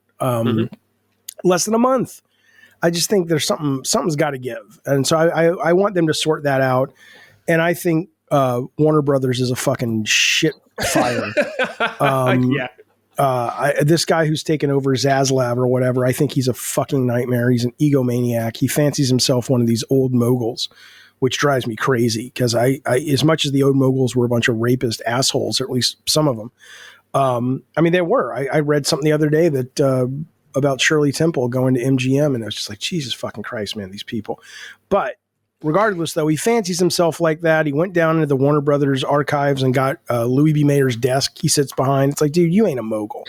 You fucking work for Discovery Channel and make shit like, you know, Bless the Dress and Toddlers in Tears. Sit the fuck down. But anyway, regardless, though, when it comes to video games, you know, they're moronic. They just had the best-selling game of the year in Harry Potter. Right. And Suicide Squad underperforms. So the response is not like, let's get out of that market. The response is, let's double down on that market and get out of the Harry Potter Hogwarts market. Look, man, I played the beta of the Quidditch game. It's fine. I don't fucking want to play that. It's like, just shut up. You fucking whores. Shut the fuck up. Be grateful you've got the money you've got. It's just ridiculous. It's going to fucking collapse that whole group. Yeah. If they don't do another Harry Potter game, like, oh, they will. They're going to do tons of was. Harry Potter games. I know, but it's like, you got to do a successor to that one, that vision of that kind of game. No microtransactions, stuff like that. But they won't. We know that. They won't. Which sucks. What they here's my prediction for Warner Brothers games. I think, and I'm not a Smash Bros. Aficionado enough to tell you how competitive Multiverses when it relaunches next month is going to be. I liked it for what I played, but I never went back and played it after a couple of days. But, you know, my gut tells me that they're going to end up, which they should, being like Disney, at least at the moment, where they license their shit out. And it's not like, I mean, they do license their shit out to developers, but I think they need to license it out to publishers. I think it's like, hey, Sony wants to make a Lord of the Rings game. Okay, cool. Let's have that conversation like we had with Marvel. Sure. But the idea of them kind of having the level of influence they have over the product, I think it's a disaster waiting to happen. Yeah. You know, it's bullshit. So sort that fucking shit out, Zaslav, you piece of shit. Zaslav, I like it. That was good. Mine is sorted out Nintendo in the sense this. I've been doing this for fucking years, literally asking for this shit. Just get some goddamn achievement system in your fucking consoles. Like, just do it, man. Like, why? Nope. I tell you why. It's a terrible idea. Why is it a terrible idea? You can turn them off if you don't want to use them. That's it. No, it's terrible. No. I want to play Zelda and have all these awesome achievements I can go for. Okay, but if that's the case, build it into Zelda is probably what they would say. Having a layer on, I mean, again, I like achievements. I like trophies. I'm not opposed to them in most things.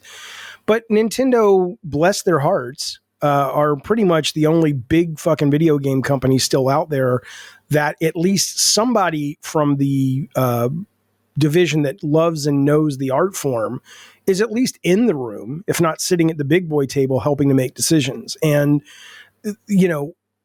clearly the decision comes from a place, I would imagine, of people who love games. Because if you're basically saying that there is this layer on top of a game that is pristine and perfect, according to Miyamoto or the director of Tears of the Kingdom, if he wanted you to go to a place in your brain where you were trying to get all these collectibles and that would have been meaningful gameplay, he would have fucking put it in the game. But now the fact that you've got this kind of... They do that with some games. I understand that, but that's what I'm saying. So they're saying this game is a home for that kind of mentality. We like that. But the idea that you're playing the idea that you're playing an immersive game that really prides itself on storytelling and all this, like Last of Us Part 2, and a trophy pops up because you crafted 20 Molotov cocktails is dumb. Here's the thing about that. You can customize all that. Let me tell you, when I play a game I'm into the first time, I don't look at any trophies. I don't know any of that stuff. I don't look at it. Popping up there. I just turn off the notification. Yeah, but nobody thinks to do that. A lot of people do. No. It's an easy, quick button. It's easy. I wouldn't even know where to go. I'm not saying it's not. I didn't know you could do such a thing. I'm not saying it's not possible. I'm saying I'm sure it's easy, but I never would have occurred to me. You just get used to it. Well, people just learn it. I don't know, when they introduce, they can just be like, hey, if you don't want to use it, you can just turn them off, disable them. It's fine. Well, how about you give that to the developers? Let's say Nintendo says, yeah, we have a trophy system, but we leave it up to the developers whether they want to have that in their game. It's not mandatory like it is for these other. I think a lot of third parties would do it because they're already doing it for everything else. Yeah, I mean, that I think would be acceptable, though, is what I'm saying. If the developer feels it fits their game, awesome. But okay. And then the worst thing they do is there's some, I've only done one game with trophies, which was Drawn to Death, and we worked really hard to make sure those trophies tied into the IP.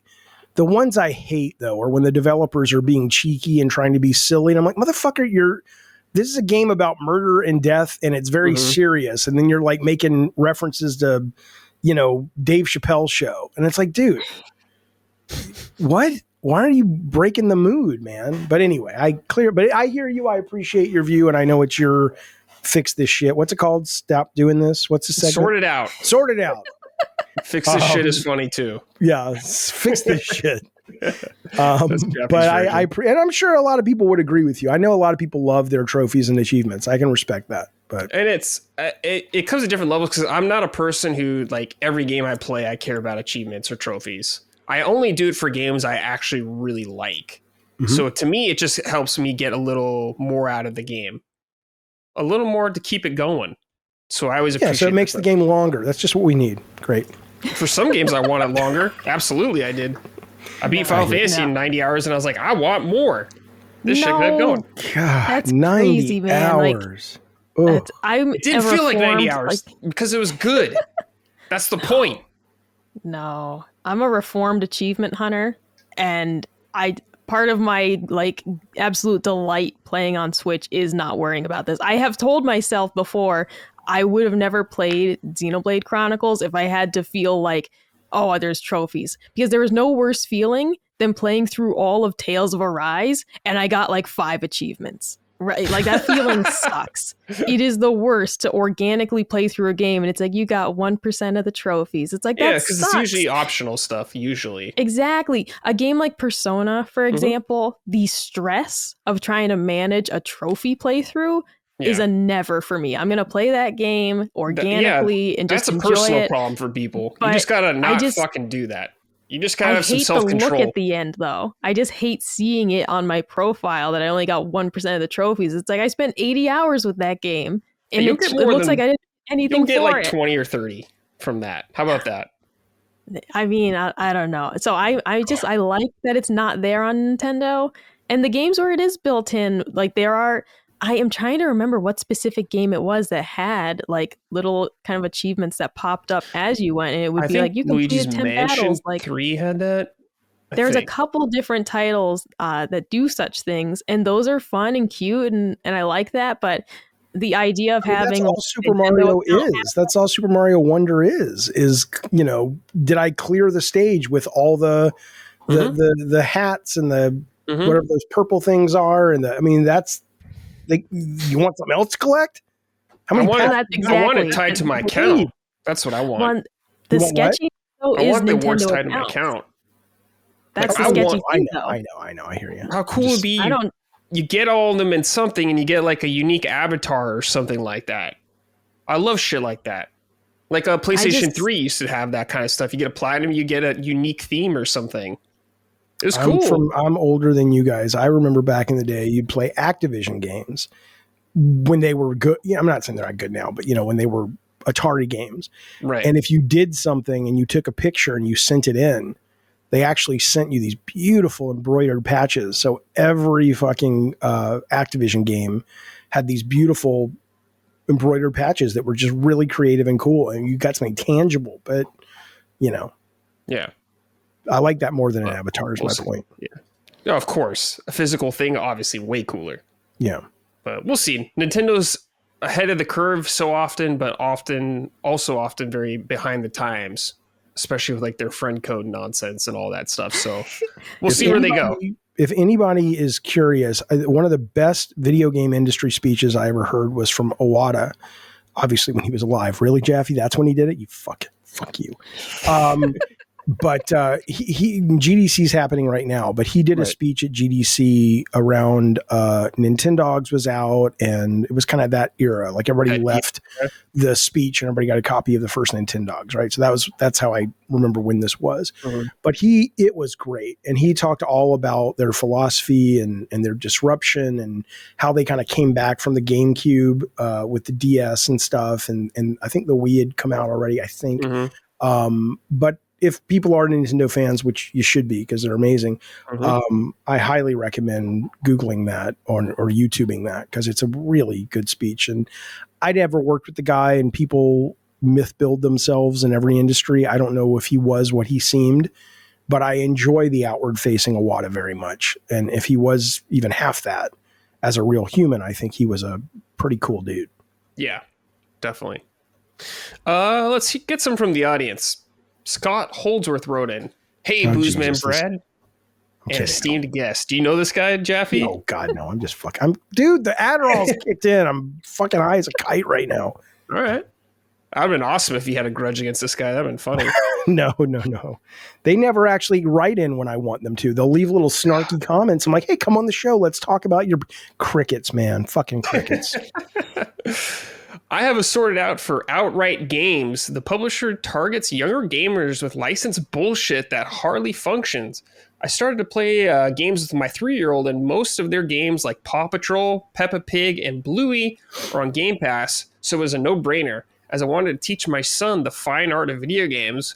But these games fail to work most of the time, as button inputs don't register, player 2 controlling both players, and so many poor quality of life decisions. In my opinion, these guys are as shady as Game Mill.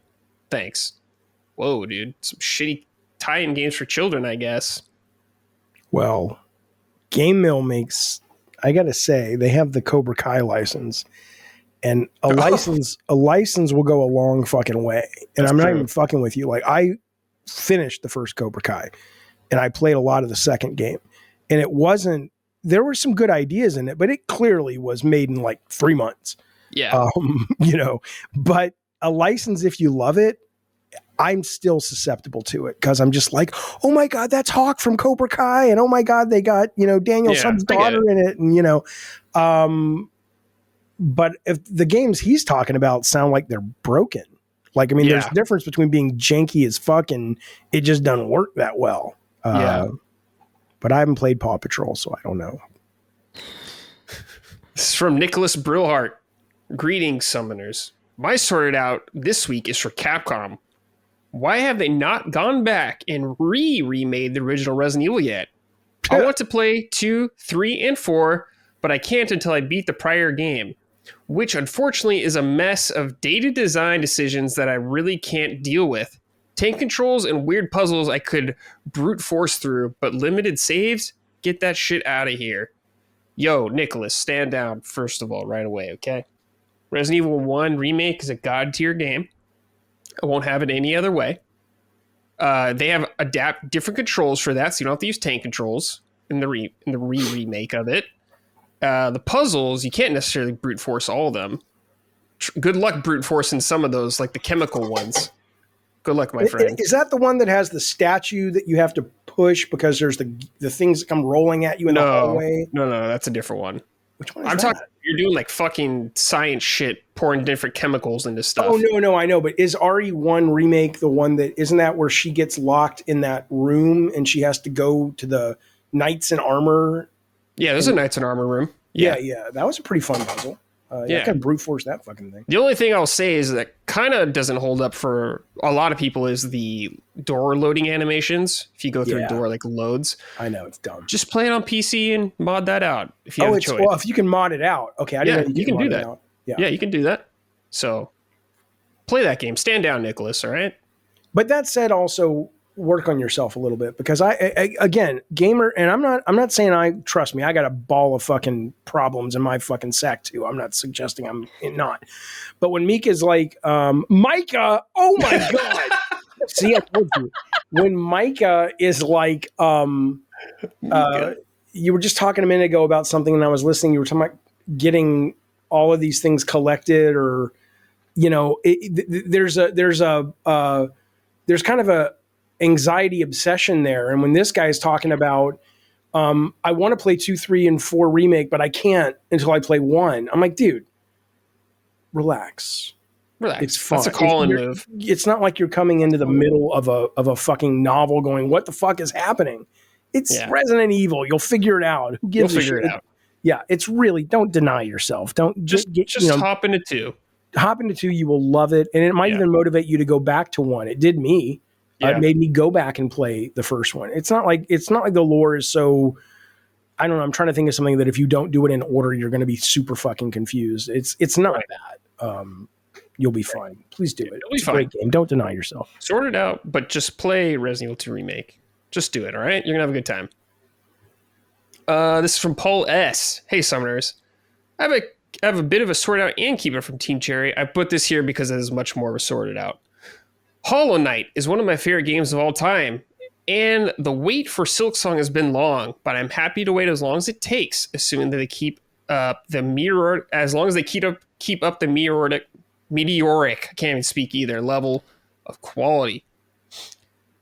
However, we last got an update on the game years ago, outside of the Xbox Direct messages of a 2023 release date, which came and passed. Easily my most anticipated game at this point, but Team Cherry truly needs to sort out their messaging on the progress of Silksong. Thanks. Well, Paul, I think they're not going to talk about that game until it's like ready to go, because they're tired of getting shot in the foot from opening their mouth too much about stuff like that. If I was them, I would just not say a word until that game is done, ready to come out in like a month or two. But what do you think, Jaffe? As someone who worked in games, actually. So I've never played, or if I've played Hollow Knight, I've played the first 10 minutes and I just was busy. I don't think I could say it's not for me. I just haven't given it a fair shake. I'm sure I would love it. But I would say that, you're not talking about a launch title for brand new hardware that they don't have. I mean, what's hard about this? Is it a lack of funds and they can't afford the people? Is it a management that is obsessed with something they will never achieve, which is the press's version of perfection that they thought?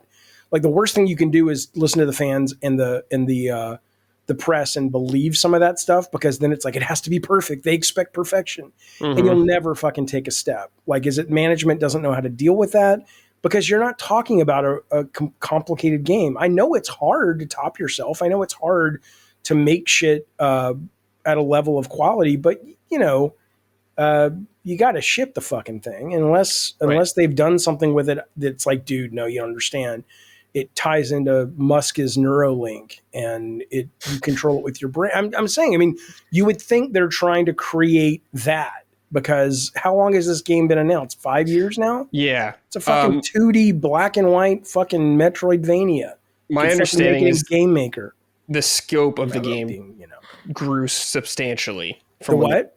The scope of the game grew a lot. Bad management. Bad fucking management. It was like more of like a spin-off kind of DLC thing before, but now it feels like a true sequel. What is so hard, at least that I found hard when I was working in games, is to, like I was saying, it's hard to separate the hyperbole from the fans and the press, because once you get it, you don't really know how you got it. A lot of it has nothing to do with you, and a lot of it has nothing to do with your choices or even the game sometimes. Certain things hit at the right time, and there's a certain thing in the air that journalists want to write about and they want to celebrate, and the game happens to be great, and fans enjoy the hype. There's all kinds of little caveats to those kudos that you really have to put blinders on. Take the concrete things you can. They liked this, they didn't like this. Okay, I can work with that. And you really got to figure out, and that's why a good producer's essential to this shit. Because that's why, until I learned I have to hire a producer, because my director mind, without someone to reel it in, even though we always had, the same level of hierarchy, we would butt heads, but we would always have the project's best interest in heart. You got to have that voice on the team, or you're just going to spiral. And you're gonna mask it by going, oh, but I'm creative, I'm a genius, I'm quirky. This is what it takes. You'll romanticize that process until you're locking the doors the last time because you've gone out of business. You got to have that balance, man. It's weird. It's taken 5 years. And it's from Daniel B. Good day, all. Fix that shit. Hollow Knight, whatever you are. Good day, all. Sorted out to the gaming industry. It's 2024. Why can't I rewind a cutscene? Why or what is so hard about adding movie like fast forward and rewind controls to a video game cutscene that almost has a cutscene that almost no one does it? So why don't games have fast forward and rewind buttons for cutscenes? I don't know. I'm not exactly sure. If it's in engine, it shouldn't be a problem. If it's an actual movie file that's playing, I don't know. Maybe there's something there. I mean, I know it's not coming off the disc anymore, so it's actually on your RAM. I don't know why. I don't know, kind of, because a lot of these guys, right? They use not off the shelf, but they license. I forget what it's called, but there's like a standard codec that a lot of the PlayStation 5 movies will use or whatever. Maybe there's something inherent in that. I have no clue. And if you can't do it on the Switch, then it'll break. I don't know. To me, it's more about, I don't know, whenever there's a cutscene playing, I have to put my controller down like so carefully. I'm like, I don't want to accidentally skip this thing, but I have to move my body. And what if it, and sometimes you'll skip it and you're like, what the fuck? And you can't play it again. But I hear what he's saying. I think it's a good point. I don't know why. Yeah, I think that's a good point. Yeah. All right. It's time for the exact opposite. Keep it up. Who's doing good in the game industry? Who are we pleased with? Either of you got one? Well, Micah. What? Micah, yes? You go first. All right, yeah. Well, I'm going to give a shout out to one of my favorite people in the games industry, Mr. Phil Spender, as I call him, because I am tickled pink with these games coming to Switch. So keep that up. Bring me more Xbox games on Switch. Give me a Gears 1 through 3 trilogy on Switch, and I'll be even happier. But I mean, having these, like Pentiment coming right over, best news ever. Best news. I have an Xbox. I got 2 of them. But Switch, that's where I want to play. If they had Game Pass on Switch, would you subscribe? No. Why? No. Because I much prefer physical games when I can get them. So pretty much any game that I can buy physical, I'm going to buy physical. So I just am not really in the digital ecosystem. Like I have bought like 3 digital games in recent times, which would have been Pentiment, Dave the Diver, because the physical edition didn't come out until now. And what is the Oh my God, it's killing me. It's the game. It's got that little boy Garl in it. You got your. I did. It's Garl. Oh God, what is the what? I can't. I'm literally blanking on the game. It's a JRP. It's an RPG, and it's like you got these two. No, these two kids. They each are. It's very recent. They each are a different element. One's like fiery, and one's like ice. It's the fuck. The why can't I think? I know exactly. God damn it! Oh, God damn it! It's on my brain. This is so annoying. And all I can think about is Garl. Garl's the chef. I love him. I made a meme because on The Walking Dead, there's an episode where Shane is like, "It was you, Sea of Stars." Sea of Stars. There we go. Great. I love that game. Okay, I knew his name was Garl. He's the fat kid. Yeah, exactly. Okay. I loved him to pieces. But those are the 3 games I've bought digitally in like the past year. All right, if I can buy things on physical, that's where I prefer to get them because I just like supporting physical games. Gotcha. And I like my little collection. I like having my little bookshelf of games to go through. So Fair. No, I'm not a Game Pass person just Understood. For that. But because I want to own games these. Are coming to other places though. Absolutely. Yeah, because a game like Pentiment on handheld, it's a no-brainer. Like that really is like why take up the TV playing what's basically a book? That's just the perfect way to play it. Yeah. What about you, Jaffe? Anything? I have a lot, but I mean, I like that. Exclusives is a different story, but okay. Here's what I like. Here's what I want. Here's what I want to keep happening. I got 4 things. The first thing is I saw this for the first time in Rollerdrome, and then I saw it in the new Spider-Man game. I think there's one other game, which is the ability to slow the game down. And again, I understand. If I had that in Elden Ring, I still haven't finished Elden Ring. But I adore it. It's my favorite game of all time. And I've been playing well over 100 and something hours. So, but again, I don't mean to keep bringing this up like I'm doing a bit or anything about being older, but I mean, I've been playing games since 1975, I love them. I don't want to play Candy Crush. I love action games, but as you get older, physiologically, your reflexes get slower. Mm-hmm. And so I don't care if they put an easy mode in Elden Ring. I don't need an easy mode, although I might try it. But what for you, a guy in his 30s or I guess 20s, Micah? Late 20s? No, I'm 30. Okay, I'm old now too. Okay, well, yeah, but you guys, though, your experience is very different than my experience playing the default version of Spider-Man 2 or Elden Ring. Mm-hmm. And so I can see some gamers pushing back, but what I would like to see happen is kind of like the share button or the broadcast button on PlayStation. I would like this just to be something on the new consoles and games in general that just blanket that. And it's like there's this thing that sits above the game. And if you want to turn it down anywhere from 25 to 50 to 75% speed, you can do that. And I know people would say, but that's cheating or whatever. It's like, it can be, but for someone like me, my 75% is what your 100% feels like. To ask me to play a game at 75% and say I'm cheating isn't really accurate, and it pushes out a lot of people. So I would like to have that become ubiquitous in games. I see your smile, your smirk. I appreciate you don't appreciate it. I want you to tell me why. I just I was just thinking of a name for it or something. I don't have a problem with that at all, like an accessibility thing. I just call it like boomer mode or something like that. Like it has to be a funny name. Gen X, give me something. It doesn't matter. Anyone who's older than whoever is saying it. Yeah, exactly. I'm a boomer too. Yeah. Fine. Beats the alternative. Beats dying at 22, motherfuckers. Yeah. But I will tell you, I would like that. Okay. So keep that up. But right now we've only seen it in a couple of games, but I want to see it spread more. Okay. There may be one more game left in me. There may not be. I'd be very surprised if there is. I do some consulting work, blah, blah, blah, but I'm very comfortable and okay with the fact that it's a 90% chance my days of being a game director are well behind me. So it's been really neat this week on Twitter. There is a trending hashtag called "What a Game Dev Looks Like," and not only are a lot of these people really young, but there's also a lot of women in there, and I was so surprised because the landscape looks so different than when I was kind of in my heyday and when I was working on the regular as a developer. that I think that's really fucking cool. It doesn't mean that I don't want, straight cis white guys pulled out of the game. I want everybody to play who wants to play.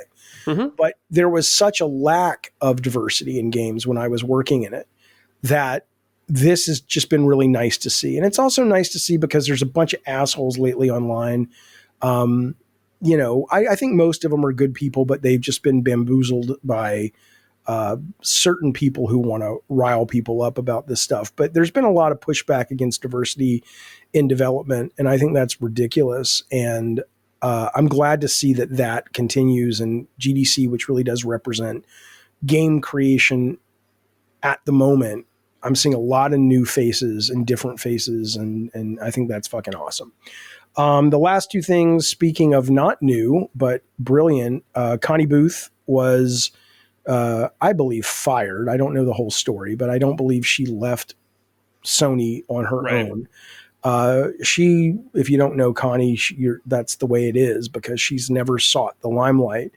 But she was there since 1992, worked on Sony ImageSoft games, worked on games before it was Sony ImageSoft, worked on all the PlayStation games, Ratchet, Last of Us, Jack, Spider-Man, just on and on. The woman's a fucking powerhouse, and she's the shit. And I don't know who she butted heads with, but EA just picked her up, and she's running a division over there, and I'm happy to see that. I don't like the fact that it's EA for Connie because I know EA recently is like, we're getting out of Star Wars and we're getting out of these IP that we have to license. And I hope they're not just going sports and service-based games because that's probably not where the world needs her.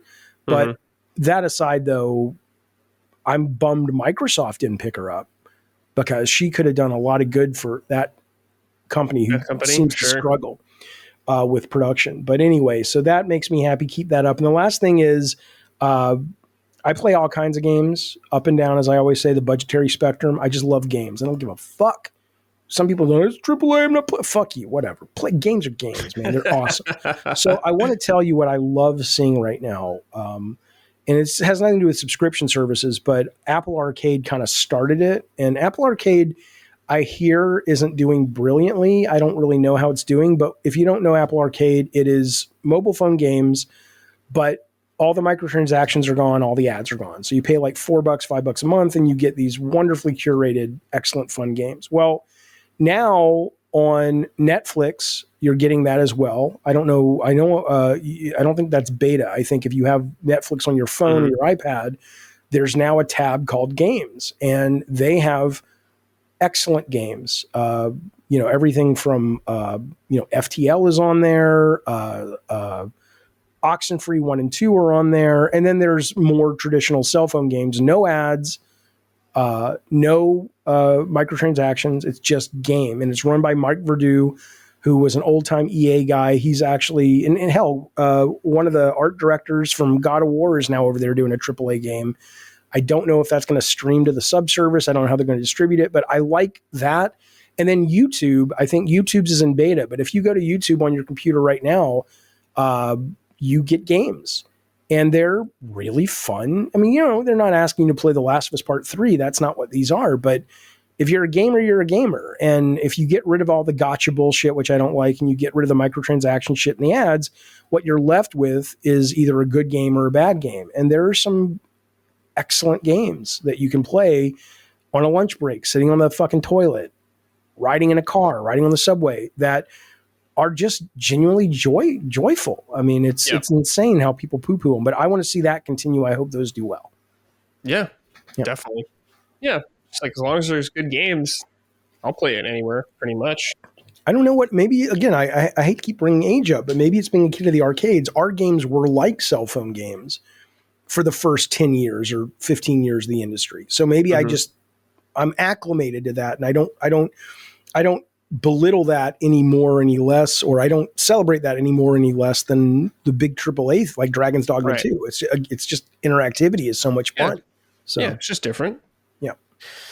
Let's see. My keep it up is just Square Enix, because Final Fantasy VII, the original, is like my favorite game of all time, and I've just been so happy with the remake projects they've been doing for 7. They could have easily fucked it up, but they've been fantastic. In my opinion, Rebirth, which came out as the best single-player Final Fantasy game since 10, which was on the PS2. So Final Fantasy, as a brand, went through some rocky times, I'd say, but they feel like they're at their strongest, or one of their strongest peaks in a very long time. So it feels good to be a fan of Square Enix titles right now. Can I say something about that? Yes. I haven't played Rebirth. I played Remake. Yeah. I just started playing Remake and I got derailed by Overlord, Unicorn Overlord. But it was so pleasing and refreshing because the last Final Fantasy I played was the one where the dudes go on a car trip or 15. something. Yeah. And I was just like, this is dumb. I'm over this.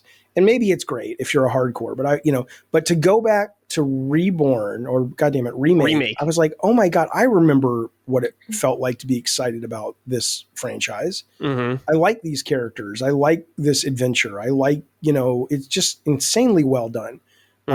So I'm glad to hear that Rebirth continues that. I don't know. I don't know what they do with Final Fantasy after this. Does anybody really want more fucking... I mean, Final Fantasy is so different, right? Every chapter is kind of a... Yeah. I mean, why even call it Final Fantasy anymore? I mean, why not you just call Final Fantasy the World of 7 and make new shit? They do.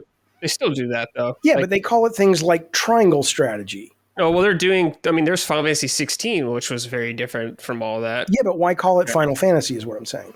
Because it shares elements from all the Final Fantasy games, like monsters, theming, stuff like that. Yeah, I think Square Enix has a real problem with naming is probably what because and maybe in Japan it works, but when they translate it over here, like the names for the Kingdom Hearts games are so fucking confusing. Yeah. It's like Kingdom Hearts 2.5 HD, blah. What the fuck are you people on? And then, like I said, Triangle Strategy, Octopath Traveler, these are games that I hear are delightful.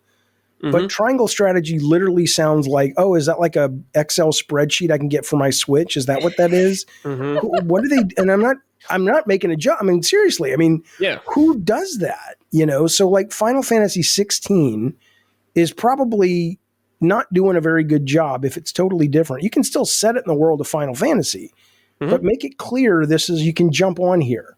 They do. They made it clear. I'm pretty sure. How so? I mean, they've been separate pretty much. Every numbered one's been separate from each other since the beginning. Yeah, but you know that because you've been playing them forever. Yeah, but I'm just saying, when okay, let me give you an example. When Final Fantasy 15 came out, they were like a Final Fantasy for fans and newcomers alike.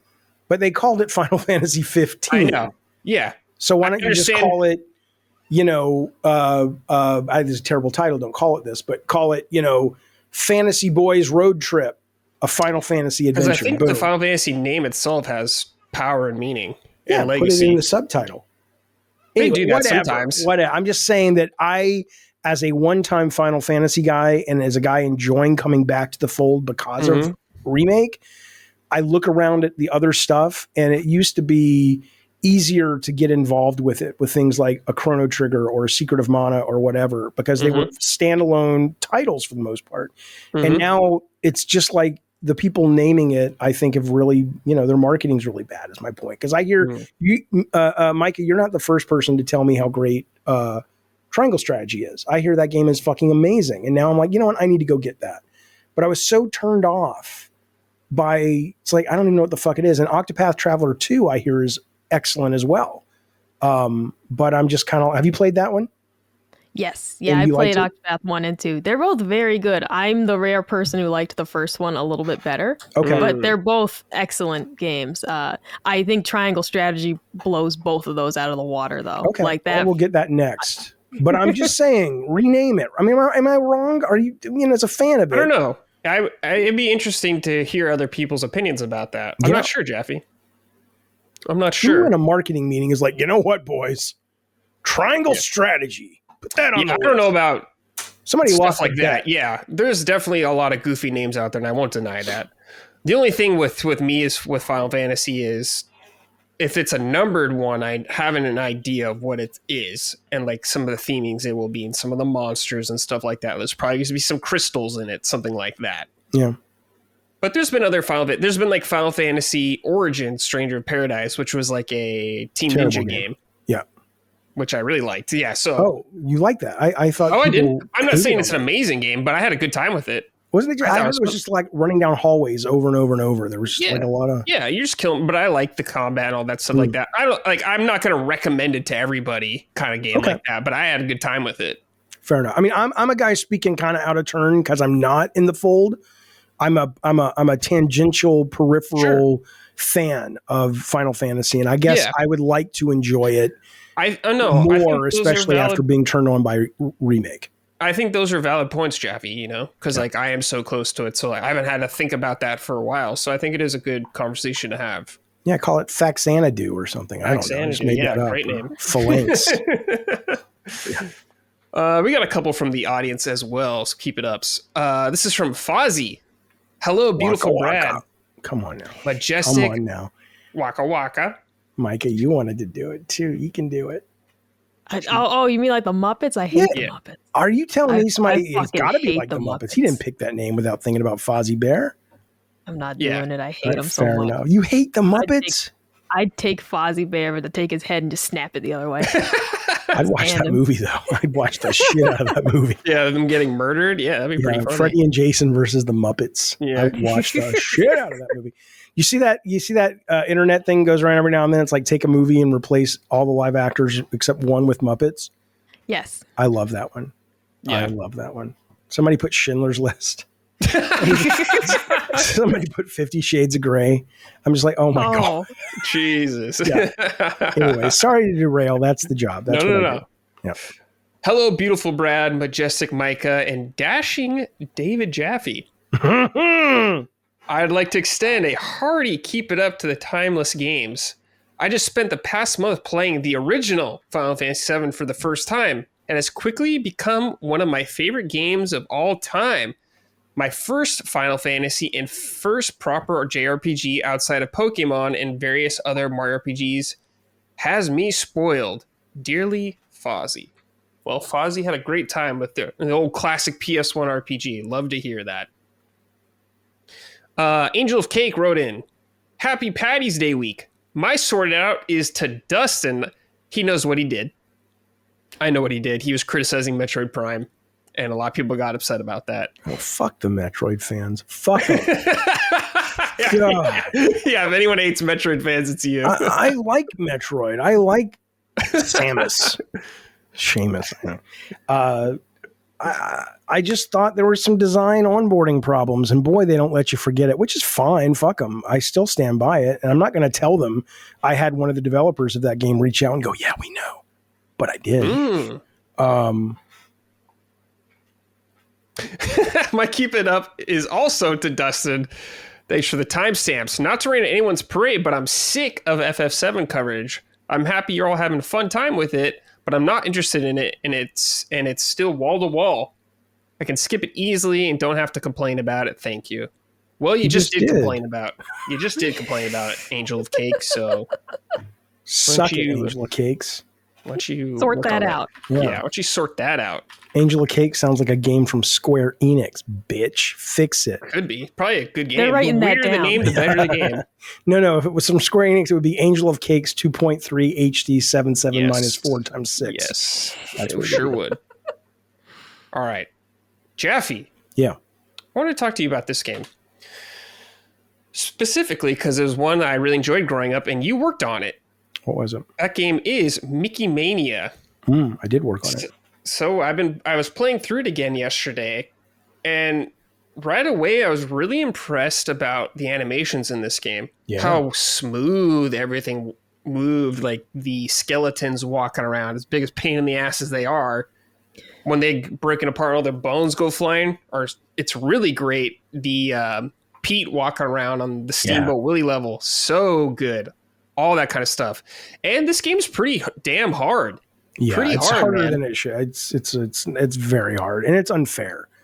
I didn't know what I was doing, and I wasn't there with the developers. They were in England. It was I was one of the 4 designers, and I worked for the publishers. So we had levers we could pull, but I didn't have enough experience at the time to understand just I mean, none of us did really, but the value of play testing it and getting it in front of people. Like, I don't even know if we ever play tested it. I think the developers out there were just kind of like, oh, it's fine.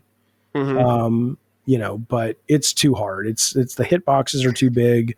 There are certain things that do damage to you that you don't really think should do damage to you, and then they do, and you're like, what the fuck? You know, things like it definitely, there was a version of it that was released in the UK, and they were going to release it in America, but it was a licensing thing, and it exists, but it was canceled at the last second. And I don't know if that got improved in that version. It was like a PS1 or PS2 version called like Mickey's Magical something.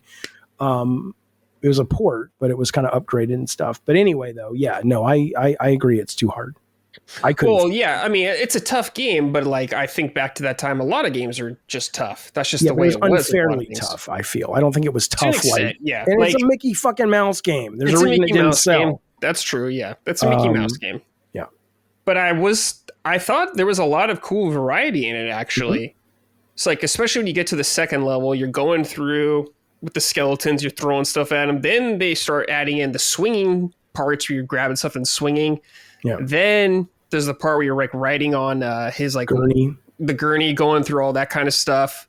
Then it goes like down that 3D kind of spiral staircase that you're going down. There's stuff rolling down. I was just like, wow, there's a lot going on actually. And there's the thing where it comes running at the screen. Yeah. Classic moment. When that's like, for people have that moment with Crash Bandicoot, you know, totally. But like I always had it first with Mickey Mania. I was so pissed. We pitched that to Disney for Mickey Mania, and we also pitched The Lion King, and they said, you guys do Mickey Mania. It was a great pitch. We literally got rounds of applause at the end of the pitch from Disney. I'm like, wow, that was something. That was my first pitch. I'm like, that was pretty good. But then, you know, I don't remember which game launched first, Mickey Mania or Lion King, but lo and behold, there was what we called it the coming at you perspective, because it had not been done before. And suddenly it's in that game too. And obviously that game sold bucket loads and Mickey Mania didn't. So a lot of people are like, that's the first one to use that. No, fuck you. It's Mickey Mania, bitch. Mickey Mania, motherfucker. But yeah, no, it had a lot in there. It was ambitious. And the guys, at least one of the guys, Traveler's Tales, I think it was John Burton did it, went on to do all the Lego games and, you know, a real talented, good guy. We butted heads like crazy because we didn't know what the fuck we were doing. Me and my design partner, Mike Yam, we were nightmares, but it was a good experience. Yeah. And I was impressed just like, not only in like the variety in, like what you're doing in the level, but just the levels themselves. You know, you had like the Jack and the Beanstalk level, and it has like the year come up of when it all took place and stuff like that. I thought those were really nice touches. Is the story just your Mickey rescuing other Mickeys? Is that like the whole plot? There is no story. There was a story originally. The whole point was Disney wanted to do a 65th anniversary celebration game for Mickey Mouse because it's 65th year. And so we wrote a story about this birthday party, and then Pete showed up and stole this gift that had magical properties, and he was chasing Pete through all the old movies to get it back, or I forget now, it's been a while. And then it just, you know, the people out in the UK weren't interested in making a story game, clearly, because all that, you know, we kept going, well, where is it? Where is it? Where is it? And the producers at Sony, you know, Sony ImageSoft usually made shit games, not always, but 95% of the releases, like Dracula Sega CD, and there was a game based on Frankenstein from I liked Hook. That was them, right? Which one? Oh, but Hook was great. Skyblazer was great. Equinox was great. But most of the games were pieces of poop, and they should have been. I mean, there was no, you know, Cliffhanger. My God. If you want to see the ugliest game ever made, go look up Cliffhanger on Game Boy. It's the strangest looking game. You're like, what the fuck am I looking at? It is vulgar. But anyway, so... Uh-oh. Hang on. Wow, there's a lot of shit going on in here. It's the FBI. They're like, you shouldn't have talked shit. Dude. Yeah. Nintendo cops. Hey, can I call you back? I'm doing a podcast.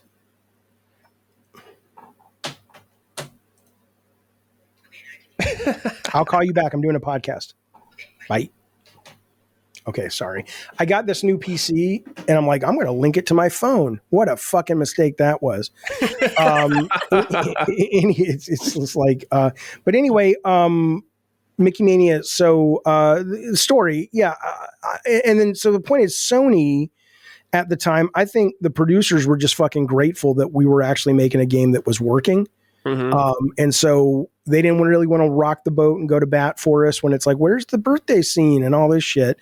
And like I said, it was a really rough production. And it was mostly our fault, meaning mine and Mike's, because we didn't know anything. I thought, I've said this before, I might have talked to Colin about it, but it's like I walked in coming out of, making movies in high school and college, and I thought, oh, I'm a director. And I didn't even know what that meant. I assumed a director on a movie just barked orders. And that's what it looks like from the outside, but it's very collaborative, and I was like, I'll do that here. And it was not welcomed at all by very talented people who make video games. So it was tough. But yeah, I mean, we actually had the guys, the original animator, not the original, but we had some of the longtime Disney animators do the actual hand animation. And then we did what they did with Aladdin and scanned it in. And actually, so that's actual real hand-drawn animation. And it got great reviews for the most part, but it released in the same window as Donkey Kong Country and Earthworm Jim. And so nobody bought it. Nobody showed up. It was just, and also, again, it was a real mismatch. It's like, okay, you're making a game called Mickey Mouse, which we know is one of the most popular characters of all time, but he didn't resonate in the 90s any more than he does today. He probably resonates a little bit more today because they've given him more of an anime style edge these days, but and it was way too hard for the people that were interested. But it was fun to do the research. We went down to the Blockbuster and just rented all the movies that we could get our hands on, and design levels or created concepts of levels based on those. That was cool. And it was also, I think the biggest thing I dislike about it is we had a very American sensibility of the design, which really is Japanese sensibility. We were looking at things like Mario, of course, and to an extent Sonic, but something was happening in the UK at the time. The guys who developed it had also made a game called Pugsy before this game, but it wasn't only Pugsy. It was something they did in their platformers. And I don't know why culturally this was the vibe, where the levels were really short. And I liked levels, and Mike wanted levels that were like Mario, where you could go up and down and explore and go back and collect things. And these levels were like tiny little burst of double bubble gum. It had a lot of flavor, and then you were done. And so I was really bothered by that as well, especially because we played a Capcom. There were two Mickey games. Capcom did one, I think it was called Magical Illusion or something. Magical Quest. Yeah, that was excellent. The one I loved the most was one with Mickey and Donald, and it was co-op on the same screen. And it was one of the first games I played where the actual puzzles were designed that you had to work with your buddy to push the mine cart, up, down in order to escape the bad guys and stuff. It was really cool. And I think production wise, we probably the best game that was ever made in that era of Mickey, but fun factor wise, I think Capcom's and the Donald Duck one with Mickey were so much better.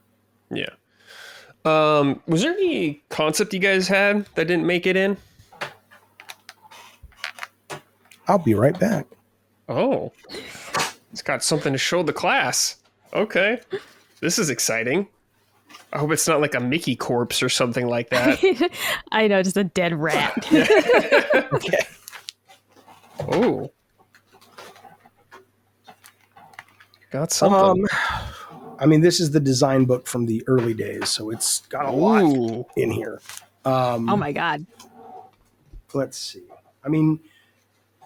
There's always that, right? Yeah, but the main thing that got cut was the story, I think, and it just kind of became it almost just became a reflex test of Mickey Mouse. Like let's have some platforming gameplay in Mickey Mouse levels. That's what it ended up being.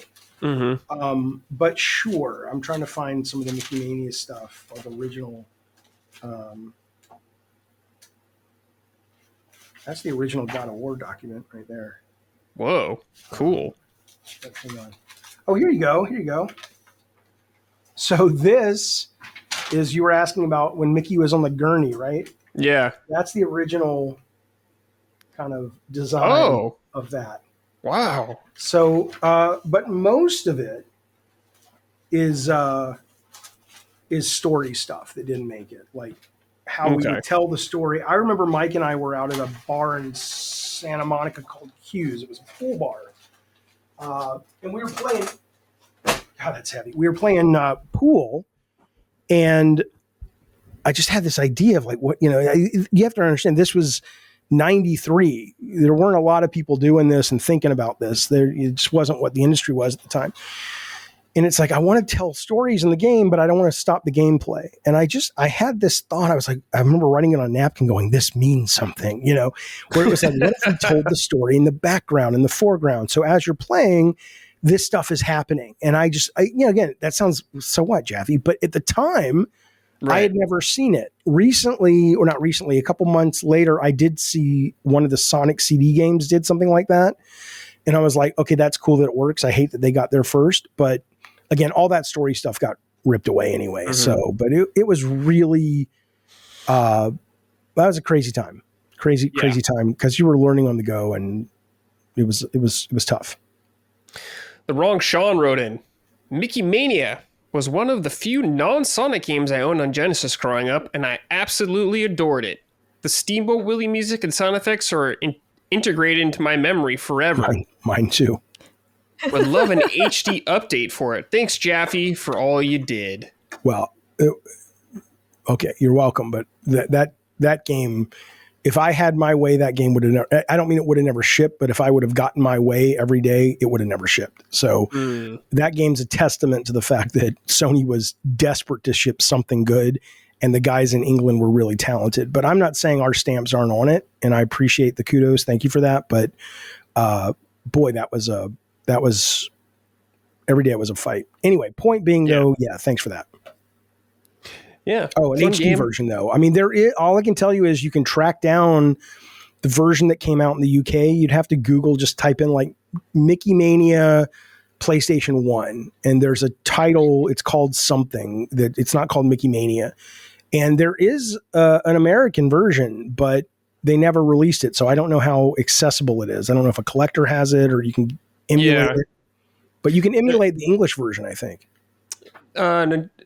Disney has re-released kind of some of those older games from the Genesis and Super Nintendo era somewhere recently, so maybe it'll eventually happen. I think that'd be sweet. I don't think it holds up like the other games. I think it's really frustrating. No, I don't like. I think like Magical Quest, like the Capcom ones, are better in my opinion. But I still think it's a cool game. Yeah, sure. But I think if they re-released it and we got to go back and like fix the hitboxes and add some better collectibles and make clear the things that actually harm you, I would want to special edition the fuck out of it if we had the ability. Yeah, that'd be awesome. Yeah. All right, Jaffe, let's talk about our last game, Return to Grace. Yes. Now, I don't really know anything about this game. Yes. There's two things that I want to talk about on this game. So one of there's the game itself, and I will save that for my second act. I want to tell you, though, what I think is really cool about this game at a meta level or at a whatever. Okay, so it's called Return to Grace. I'd never heard of it. I believe this came out in 2023 in the summer, but it just hit consoles and it just hit Game Pass last month. Okay. So, I like Game Pass a lot for various reasons. I go into Game Pass, I see this, I don't know what it is. And I said, what would be fun to do? I want to make a video where, because here's the tagline. This is all I knew going in. A daring space archaeologist has just unearthed the ancient resting place of a long-lost AI god known as Grace. Adventure with various fractured AI personalities as you uncover the great mystery of why she was shut down all those years ago. And I was like going, you know what? If I was browsing Netflix or if I was at a video store or whatever, and I saw that descriptor, I'd go, I'm curious. That sounds interesting. What is this, right? But usually with games, because they're so pricey, you go to Metacritic right away. It's like, is this worth it? I haven't heard much about it. It's probably shit. I'm like, I'm going to do what I do with a movie. It's on Game Pass, so it's no friction there. I'm not going to go to see what the Metascore is. So it could be this hidden classic or it could be a piece of shit, but that happens with movies too. So let me have that experience, right? So that's because the log line, that's how it came to my attention, and that's what I wanted to do. And then I have really good cloud gaming here. So I'm like, I didn't have the friction of installing it. I just hit the little cloud button on my PC and I'm playing it. And then I finished the game in one sitting. It is like if you don't know what you're doing, it's anywhere from a 2 to 4 hour game. And then, so it kind of deals with that friction problem. And then on top of it, while I don't think you could give this game to somebody in an old folks home that might be able to play Candy Crush, it is a walking simulator, but it's a little more than that, but it's not a game. It's an experience game, right? So I could give this controller to almost anybody. I think there's like a stick and a button. I don't think there's much more you do in terms of your interactivity. So it's all the things that I really wish we would have more of in games. I'm not saying at the expense of, RE2 or Unicorn Overlord, but more accessible, no friction for the most part once you're in the service. You don't have to download it.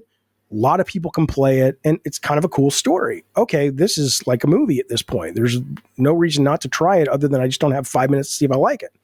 So that's the first thing. I want to see more fucking games like this. I want to see, I don't want them to replace the stuff people love and that I love, but it checks all those boxes. I'm excited about it. I love it. Okay, so I finally got around to playing it. And it's really good. I don't want to spoil too much, but in the log line, they say adventure with various fractured AI personalities. It's very well written. It's very well performed. And you are basically, as you move through this game, and I won't tell you where it's set and stuff, you have an AI on your wrist, and it has like a face and all this shit. But because the AI is fractured, it's almost like a multiple personality disorder for the AI. So sometimes you'll get the aggressive version of the AI. Sometimes you'll get the empathy one that wants to talk about how you're feeling and all this stuff. It's really, really cool. It could have been, it seems like, I don't know if it has these aspirations, but it seems like one of those movies or stories that could have been a movie like, who's the guy that did,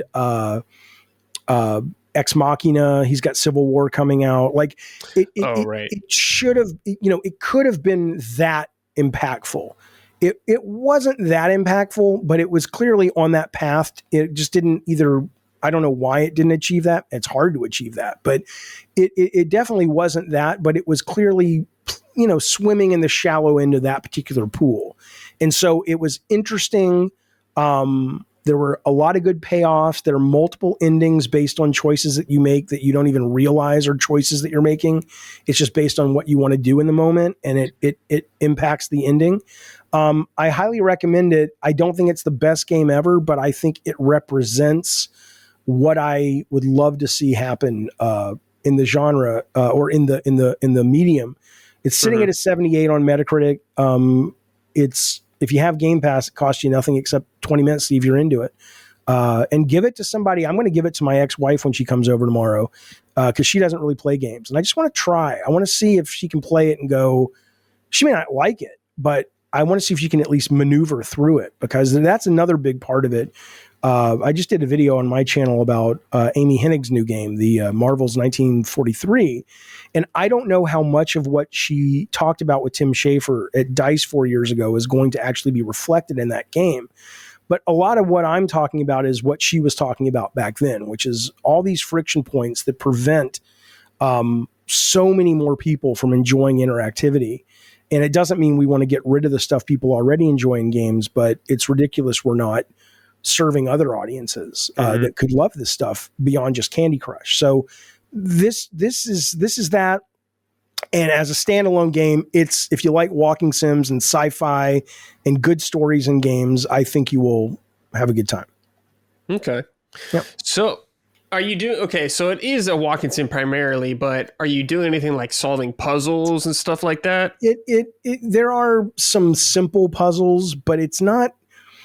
It's you're navigating through the space. You're making choices as you navigate through the space about things you want to do, where you want to go next.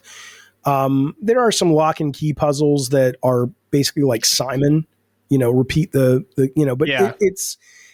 it works because it's well written, it's well performed, it's a good story, and it's not like even a visual novel like Micah was talking about where you're doing a lot of reading. Mm-hmm. You are living the story, you are exploring, you are experiencing it, but it does a very good job of unobtrusively giving you kind of a thread to hold on to through the labyrinth. So you don't like get lost. Like, where am I going? What am I doing? Mm-hmm.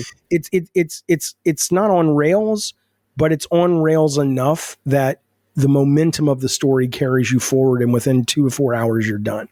I only got to 4 hours because there's a place where I wanted to explore everything because I was enjoying the story so much. I wanted to get as much of that, goodness as I could. Yeah. But you can get through it in probably 90 minutes. Cool. Micah, do you have any interesting games like this? Oh, absolutely. Because as you're talking about this, like, I don't play a ton of, walking simulators, as we call them, but like What Remains of Edith Finch immediately comes to mind of an amazing story. Yes. Completely engaging. I don't need to be shooting at things to have fun with a game. I don't need to be, it really was like that game is one that I still think about it so often. I haven't actually played it through in years, but that's a game I think of it just pops into my head periodically, like the lasting impact of just such a great story. And it is something that I feel like I could sit someone who doesn't play video games normally. I feel like they could experience that and be like, that was really cool. Because, for example, like my dad often talks about wanting to try video games, but he does not really understand like the 2-stick controller. Right. It's just like, this is hard to get into when you're 60 years old of like, here's your intro to modern gaming, right? But if what you're really managing is sort of just navigating a space versus navigating a space and shooting at enemies type and deal. Jumping and crafting and leveling up and all that's great, but not everybody wants a Ferrari. Some people just want a fucking Toyota Camry. Leave them alone.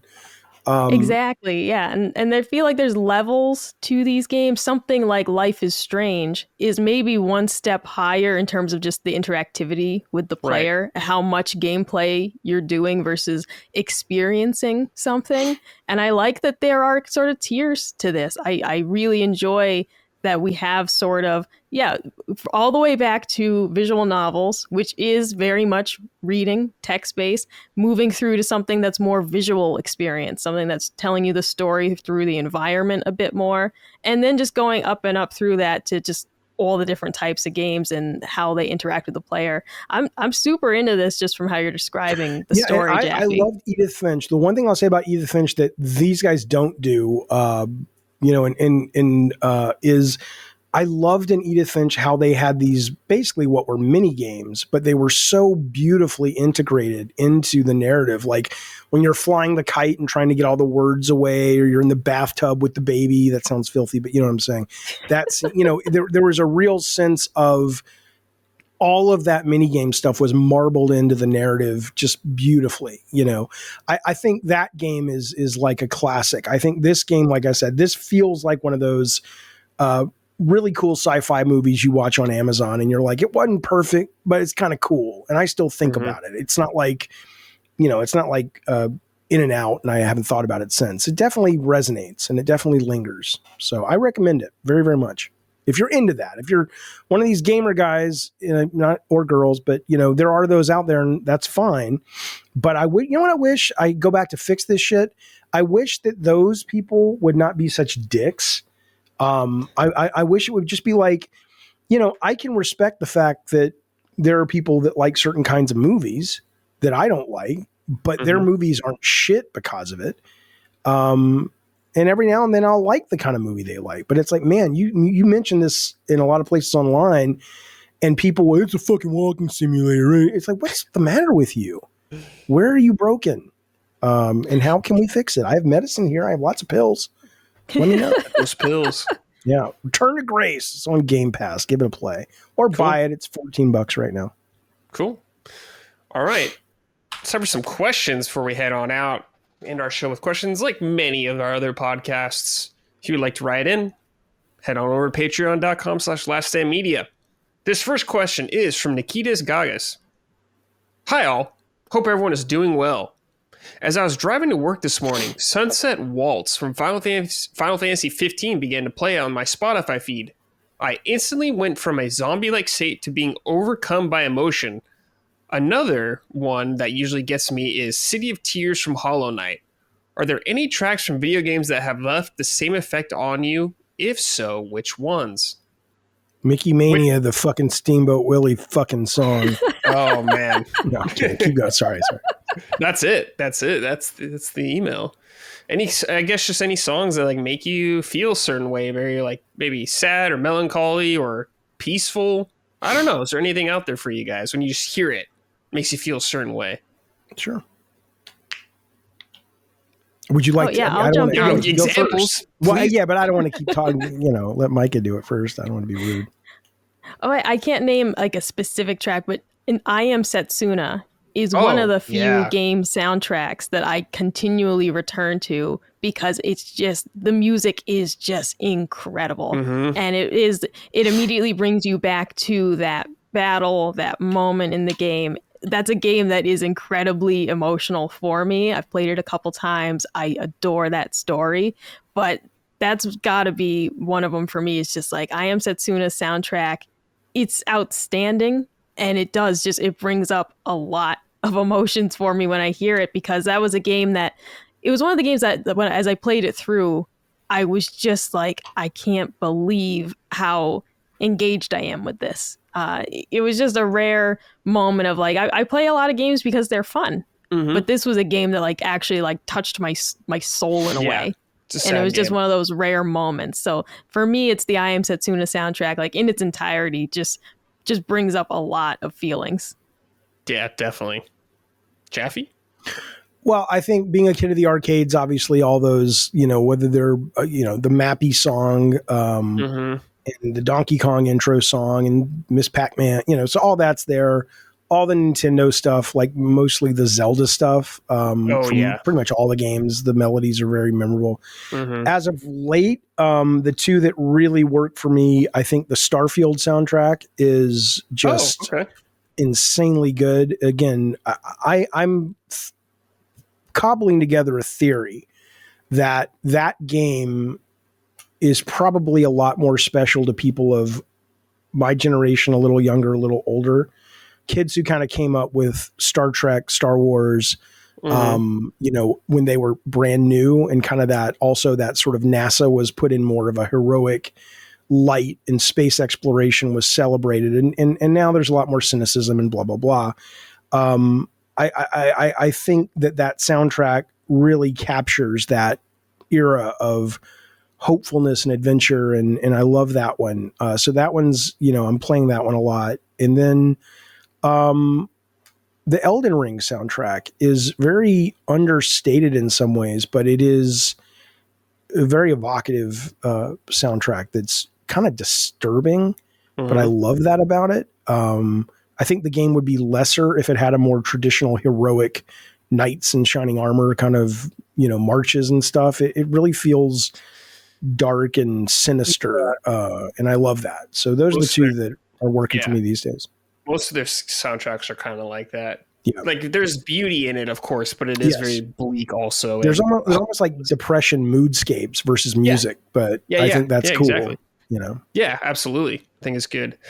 The one that always pops in my head is Dearly Beloved from Kingdom Hearts. It's the intro, like when you play it, it's just the start screen music. It is so good. It's been hanging around through every game. It's come back just at the beginning. It's an all-time classic, in my opinion. One of the other ones is Prelude from Final Fantasy. It's in all of them. The do-do-do-do-do-do-do, like the scales, all that stuff is so good. And you brought up Zelda earlier, Jaffe, and it's the fairy theme for me. Is that do do do do do do do do do? No, it's like, so when you when you boot up like A Link to the Past or something, Jeff, and you're playing it, it's like the title, like when you're making your character, that's the music playing. Okay. Or if you go into a fairy fountain, it's the music playing there too and stuff like that. But the song you're thinking of is very good also as a classic. The final Zelda is weird because you know what people don't talk about enough is Link Between Worlds. I think in a lot of ways that's a better game. Awesome. Yeah, I think it's better than Link to the Past. And Link to the Past is probably fucking brilliant as fuck. But I could see that, yeah. Yeah, oh, it's so good. But yeah, the music is, you know, and I mean, Mario's good, but I don't want to put Mario music on when I'm driving. But, you know, I think there would be problems, you know, especially if it's the song that plays when you get the star in Mario Kart. I'm like, I don't want to play that. My friend and former coworker, Mike Huber, would put on the God of War soundtrack, the original God of War, and blast it when he was driving. He loved that. That's pretty cool. My son is taking vocal lessons. He's really into kind of metal and screaming. He has a coach right now that's teaching him how to scream without hurting his voice. And the other day I walked by his room and they were practicing Dragula from Rob Zombie, which even though I didn't work on Twisted Metal 3, that apparently was in it. And I was like, that's so fucking weird. You know, he's singing that fucking song, you know, but that is funny. Yeah, no, there's some good old songs for sure. But yeah, Mario, I think is not one that I would want to drive and listen to. God of War, I could see though. Yeah. God of War, I could see. This next question is from JV. Hey, Summoners. This might be blasphemous to say, however, I need to get it off my chest. Resident Evil 3 is the best remake, isn't it? Pacing and fantastic gameplay, along with the Nemesis, make the feeling of suspense and uneasiness unrelenting. I know 4 is much more loved, but found it to be somewhat weaker in comparison to 2 and 3 in terms of visual/combat. What say the crew? Keep it up, and I'll find that summon sign soon. JV. I'll let you guys go first before I hop in. What do you think, Jaffe, as a Resident Evil fan? I loved 3. I thought Remake 3 was excellent. I came to it late because a lot of people complained about it and said, and then finally I got around to talking to the people, and they're like, oh, well, a lot of people were just complaining because it's short, or there were parts from the actual original that weren't in there. Right. But since I didn't play the original, I don't really care. Didn't have any of that. Yeah. And so I just played it after I finished RE2 Remake, and I thought it was fucking fantastic. I just really enjoyed it. I liked that it wasn't long. It wasn't that short, but it wasn't as long. I think it's probably the shortest of all the remakes so far, the new Resident Evils. It's really enjoyable. I thought it was cool. I'm trying to think what the final boss was. It was Nemesis, like was he the one in that circular area outside? That's part of there. You fight him multiple times throughout the game. Right. I have nothing bad to say about it. I enjoyed it very much. I don't think it's better than 2. But you know, then you're getting into just subjective horseshit. Who cares? But they're all great though. I think 3 is the weakest remake by far, actually. And one reason is because I have played the original 3. And some of the stuff they took away from it is confusing to me, like taking out whole sections of the game. What made 3 cool, a lot of it was there was moments in the game where you have to make choices, like a dialogue thing pops up and you have a couple options, and depending on what you choose, different outcomes could happen. So that added some nice replayability. That's completely gone in this version. I did like some things. I think Remake 3 is a good game, though, regardless. I think it's a really fun game, but I just think it's the weakest. The gore was toned down a lot from RE2 Remake, so I thought that was disappointing because RE2 Remake has some like the best gore ever. That wet gore, it's so good, like blowing off limbs and stuff like that. And I think 4 Remake has the best combat of all of them by far. So it's hard for me to say I think 3 is the best in anything, especially because when the original 3 was you in Raccoon City moving around a lot more back and forth. It actually felt like more like a city. In 3 Remake, which is fine, it just feels like a much more you're going straight kind of thing, like on your path. You're always on a path kind of thing like that. But that's just for different tastes. So I totally understand why people like it. Oh, but, Micah, you didn't play it though. She has not played them. Oh, you gotta change that. Though. Yeah, Micah, you gotta smoke some pot. I don't know. Settle in. That would make it so much worse. That would make it so much worse. On. Play it with VR. listen to some music then, some of your favorite music. How much money? Somebody said we'll give you $10,000 to play through. What do you think the scariest one is, or the most intense? Probably Village. I would give her probably, I think 7 in VR. Oh, okay. 7 in VR, 10 grand. Oh, I literally couldn't. VR makes me sick. So like I can't even play like. Let's assume we gave you a pill that would not make you sick. Okay, 10. Let's just see how high we got to go. 10K. Oh well, no. I mean, you could like $1,000. I need money, so like no, that's I'm not very expensive. Right, I just don't want to throw up. Let's start a Kickstarter. If I can avoid everybody that, send in $10. Everyone, and if they send in $1,000, will you play it? No, this is all hypothetical. Oh, so you're lying. I understand. Right. No, this is hypothetical situations. I'm saying, well, let's make it not hypothetical. How much would it cost? Let us know what it would take. Come on. So we can make this happen. Come on, join us, Micah. I didn't like the lady in Village, the large woman. Yeah. She scared me. She scared me a lot. This will be 7. Don't worry about Village. No, I know, but 7. We're going a couple of relationships back. My first boyfriend was playing that game. And I was so terrified. I said, I can't even be in the room with this. Mm-hmm. And he ended up playing the game when I was at work because he just was like, well, I don't want you to like have to go somewhere else in the house. But I couldn't handle it. I understand, but that was when you didn't have a real man by your side. Now you have Colin, G.I. Joe man. He'll be there to take care of you. Don't worry about it. Come on. $5 grand. I don't know. We'll think about it. Yeah, let us know, listeners. Let us know, everybody. All right, and our final question from Nevitz. Good day, all. Oh, wait, very proper. Hello. This is a sorted out, but I cut a question because we brought it up earlier, so I'm just going to read this anyways. Oh, no, that's it, actually.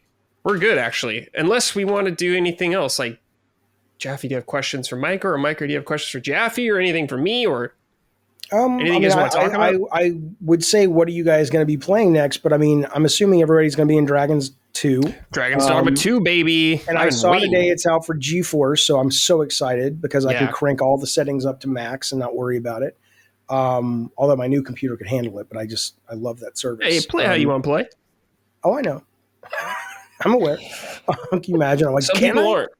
I know they're not. What's the matter with them? Come on, man. You get one life. You get one life, man. That's it, as far as we know. No, I had a really good time. I enjoyed a show where we're just talking video games.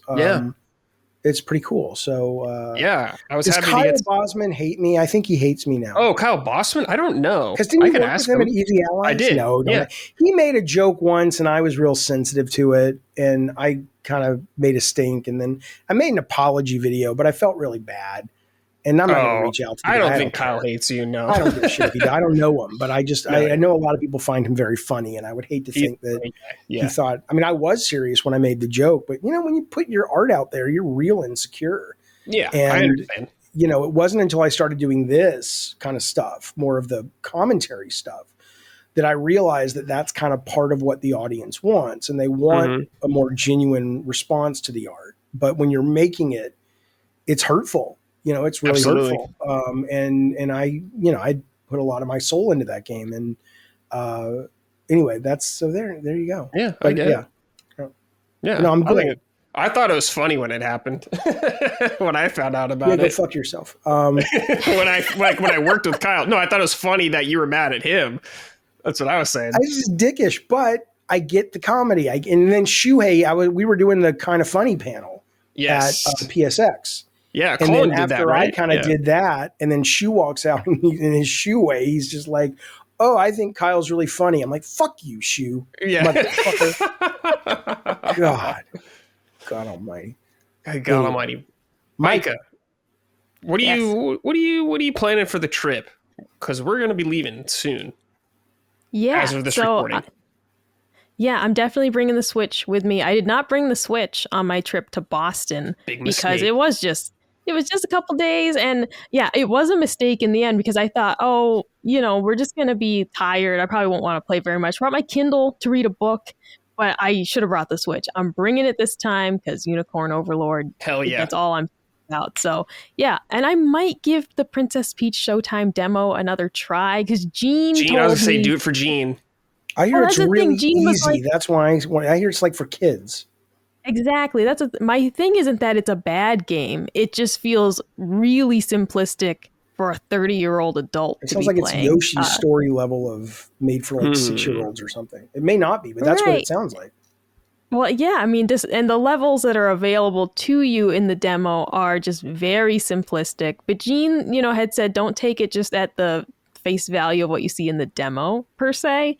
I also didn't finish the demo all the way through because I just got to a point where I was like, this is so easy. Like you're just, it's basically like click B 3 times to bake cookies. And I'm like, this isn't, it's not that it's bad. It's just that it's an example of this is clearly for children. Like this is actually for children. It's not a bad game. It's not like terribly wonky or anything. It's for kids and that's fine. But I don't think I'm going to be buying it full price. That's for sure. Well, Gene's got the hots for Peach, so he's probably gassing it up a little too. That's part of it. That's part of it is that I am not attracted to Peach in the same way that Gene may be. So if it was John Marston, that appeal isn't there. Oh yeah, John Marston. Oh yeah, if he was like baking cookies and doing all these things, I'd play that. I'd play that for sure. Yeah, just yelling at you. I can't express to you the joy of when I found out there was a character in Red Dead 2 named Micah. Yeah. Because it was just one of those things of that is my all-time favorite game is Red Dead Redemption. And having my name be in the sequel, they don't know me, obviously. But it's like, I'm a character in the game. And he was my favorite character throughout the second game. I adored him. So that was just like Micah, one of the coolest moments. The villain? I love villains. Oh no, villains I thought he was a great villain and too. I just haven't heard anyone say that that was their favorite character.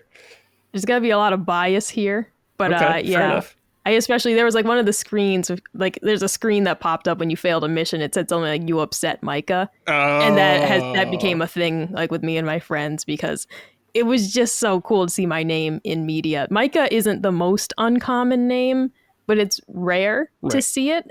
And so, like, one of the few examples of seeing my name on TV was like an episode of Law and Order SVU. It's like some poor kid who got diddled, and it's like, well, my name's in the episode, which is fun. The diddled kid, it's not a fun example. Damn. Yeah. So seeing it in a video game, especially like a beloved video game, is just one of the coolest moments. That's awesome. Cool. Micah, thank you for joining me as always. I appreciate it. Love talking to you. And David, thanks for hopping in too, dude. It was a lot of fun. It's great to meet you. I got to learn a lot. Meet you as well. I'd love to talk games more. Just hit me up. You know where I can? Well, you're welcome back anytime. Thanks, man. We love having you on Last Stand. So thanks for joining us. Yep. And we will see you all next episode. Take care, everybody. Summon Sign is a product of Last Stand Media and Collins Last Stand LLC and is proudly recorded in the USA. The show is written and hosted by me, Brad Ellis. The show is produced by Dustin Furman. All of Last Stand's theme music is by Ramon Narvaez. Summon Sign, along with the rest of Last Stand's media shows, are fan-funded on Patreon at patreon.com/laststandmedia. The following names are at the producer level on Patreon, our highest tier, and we are grateful for your kind contribution and generosity to our independent endeavor. Thank you.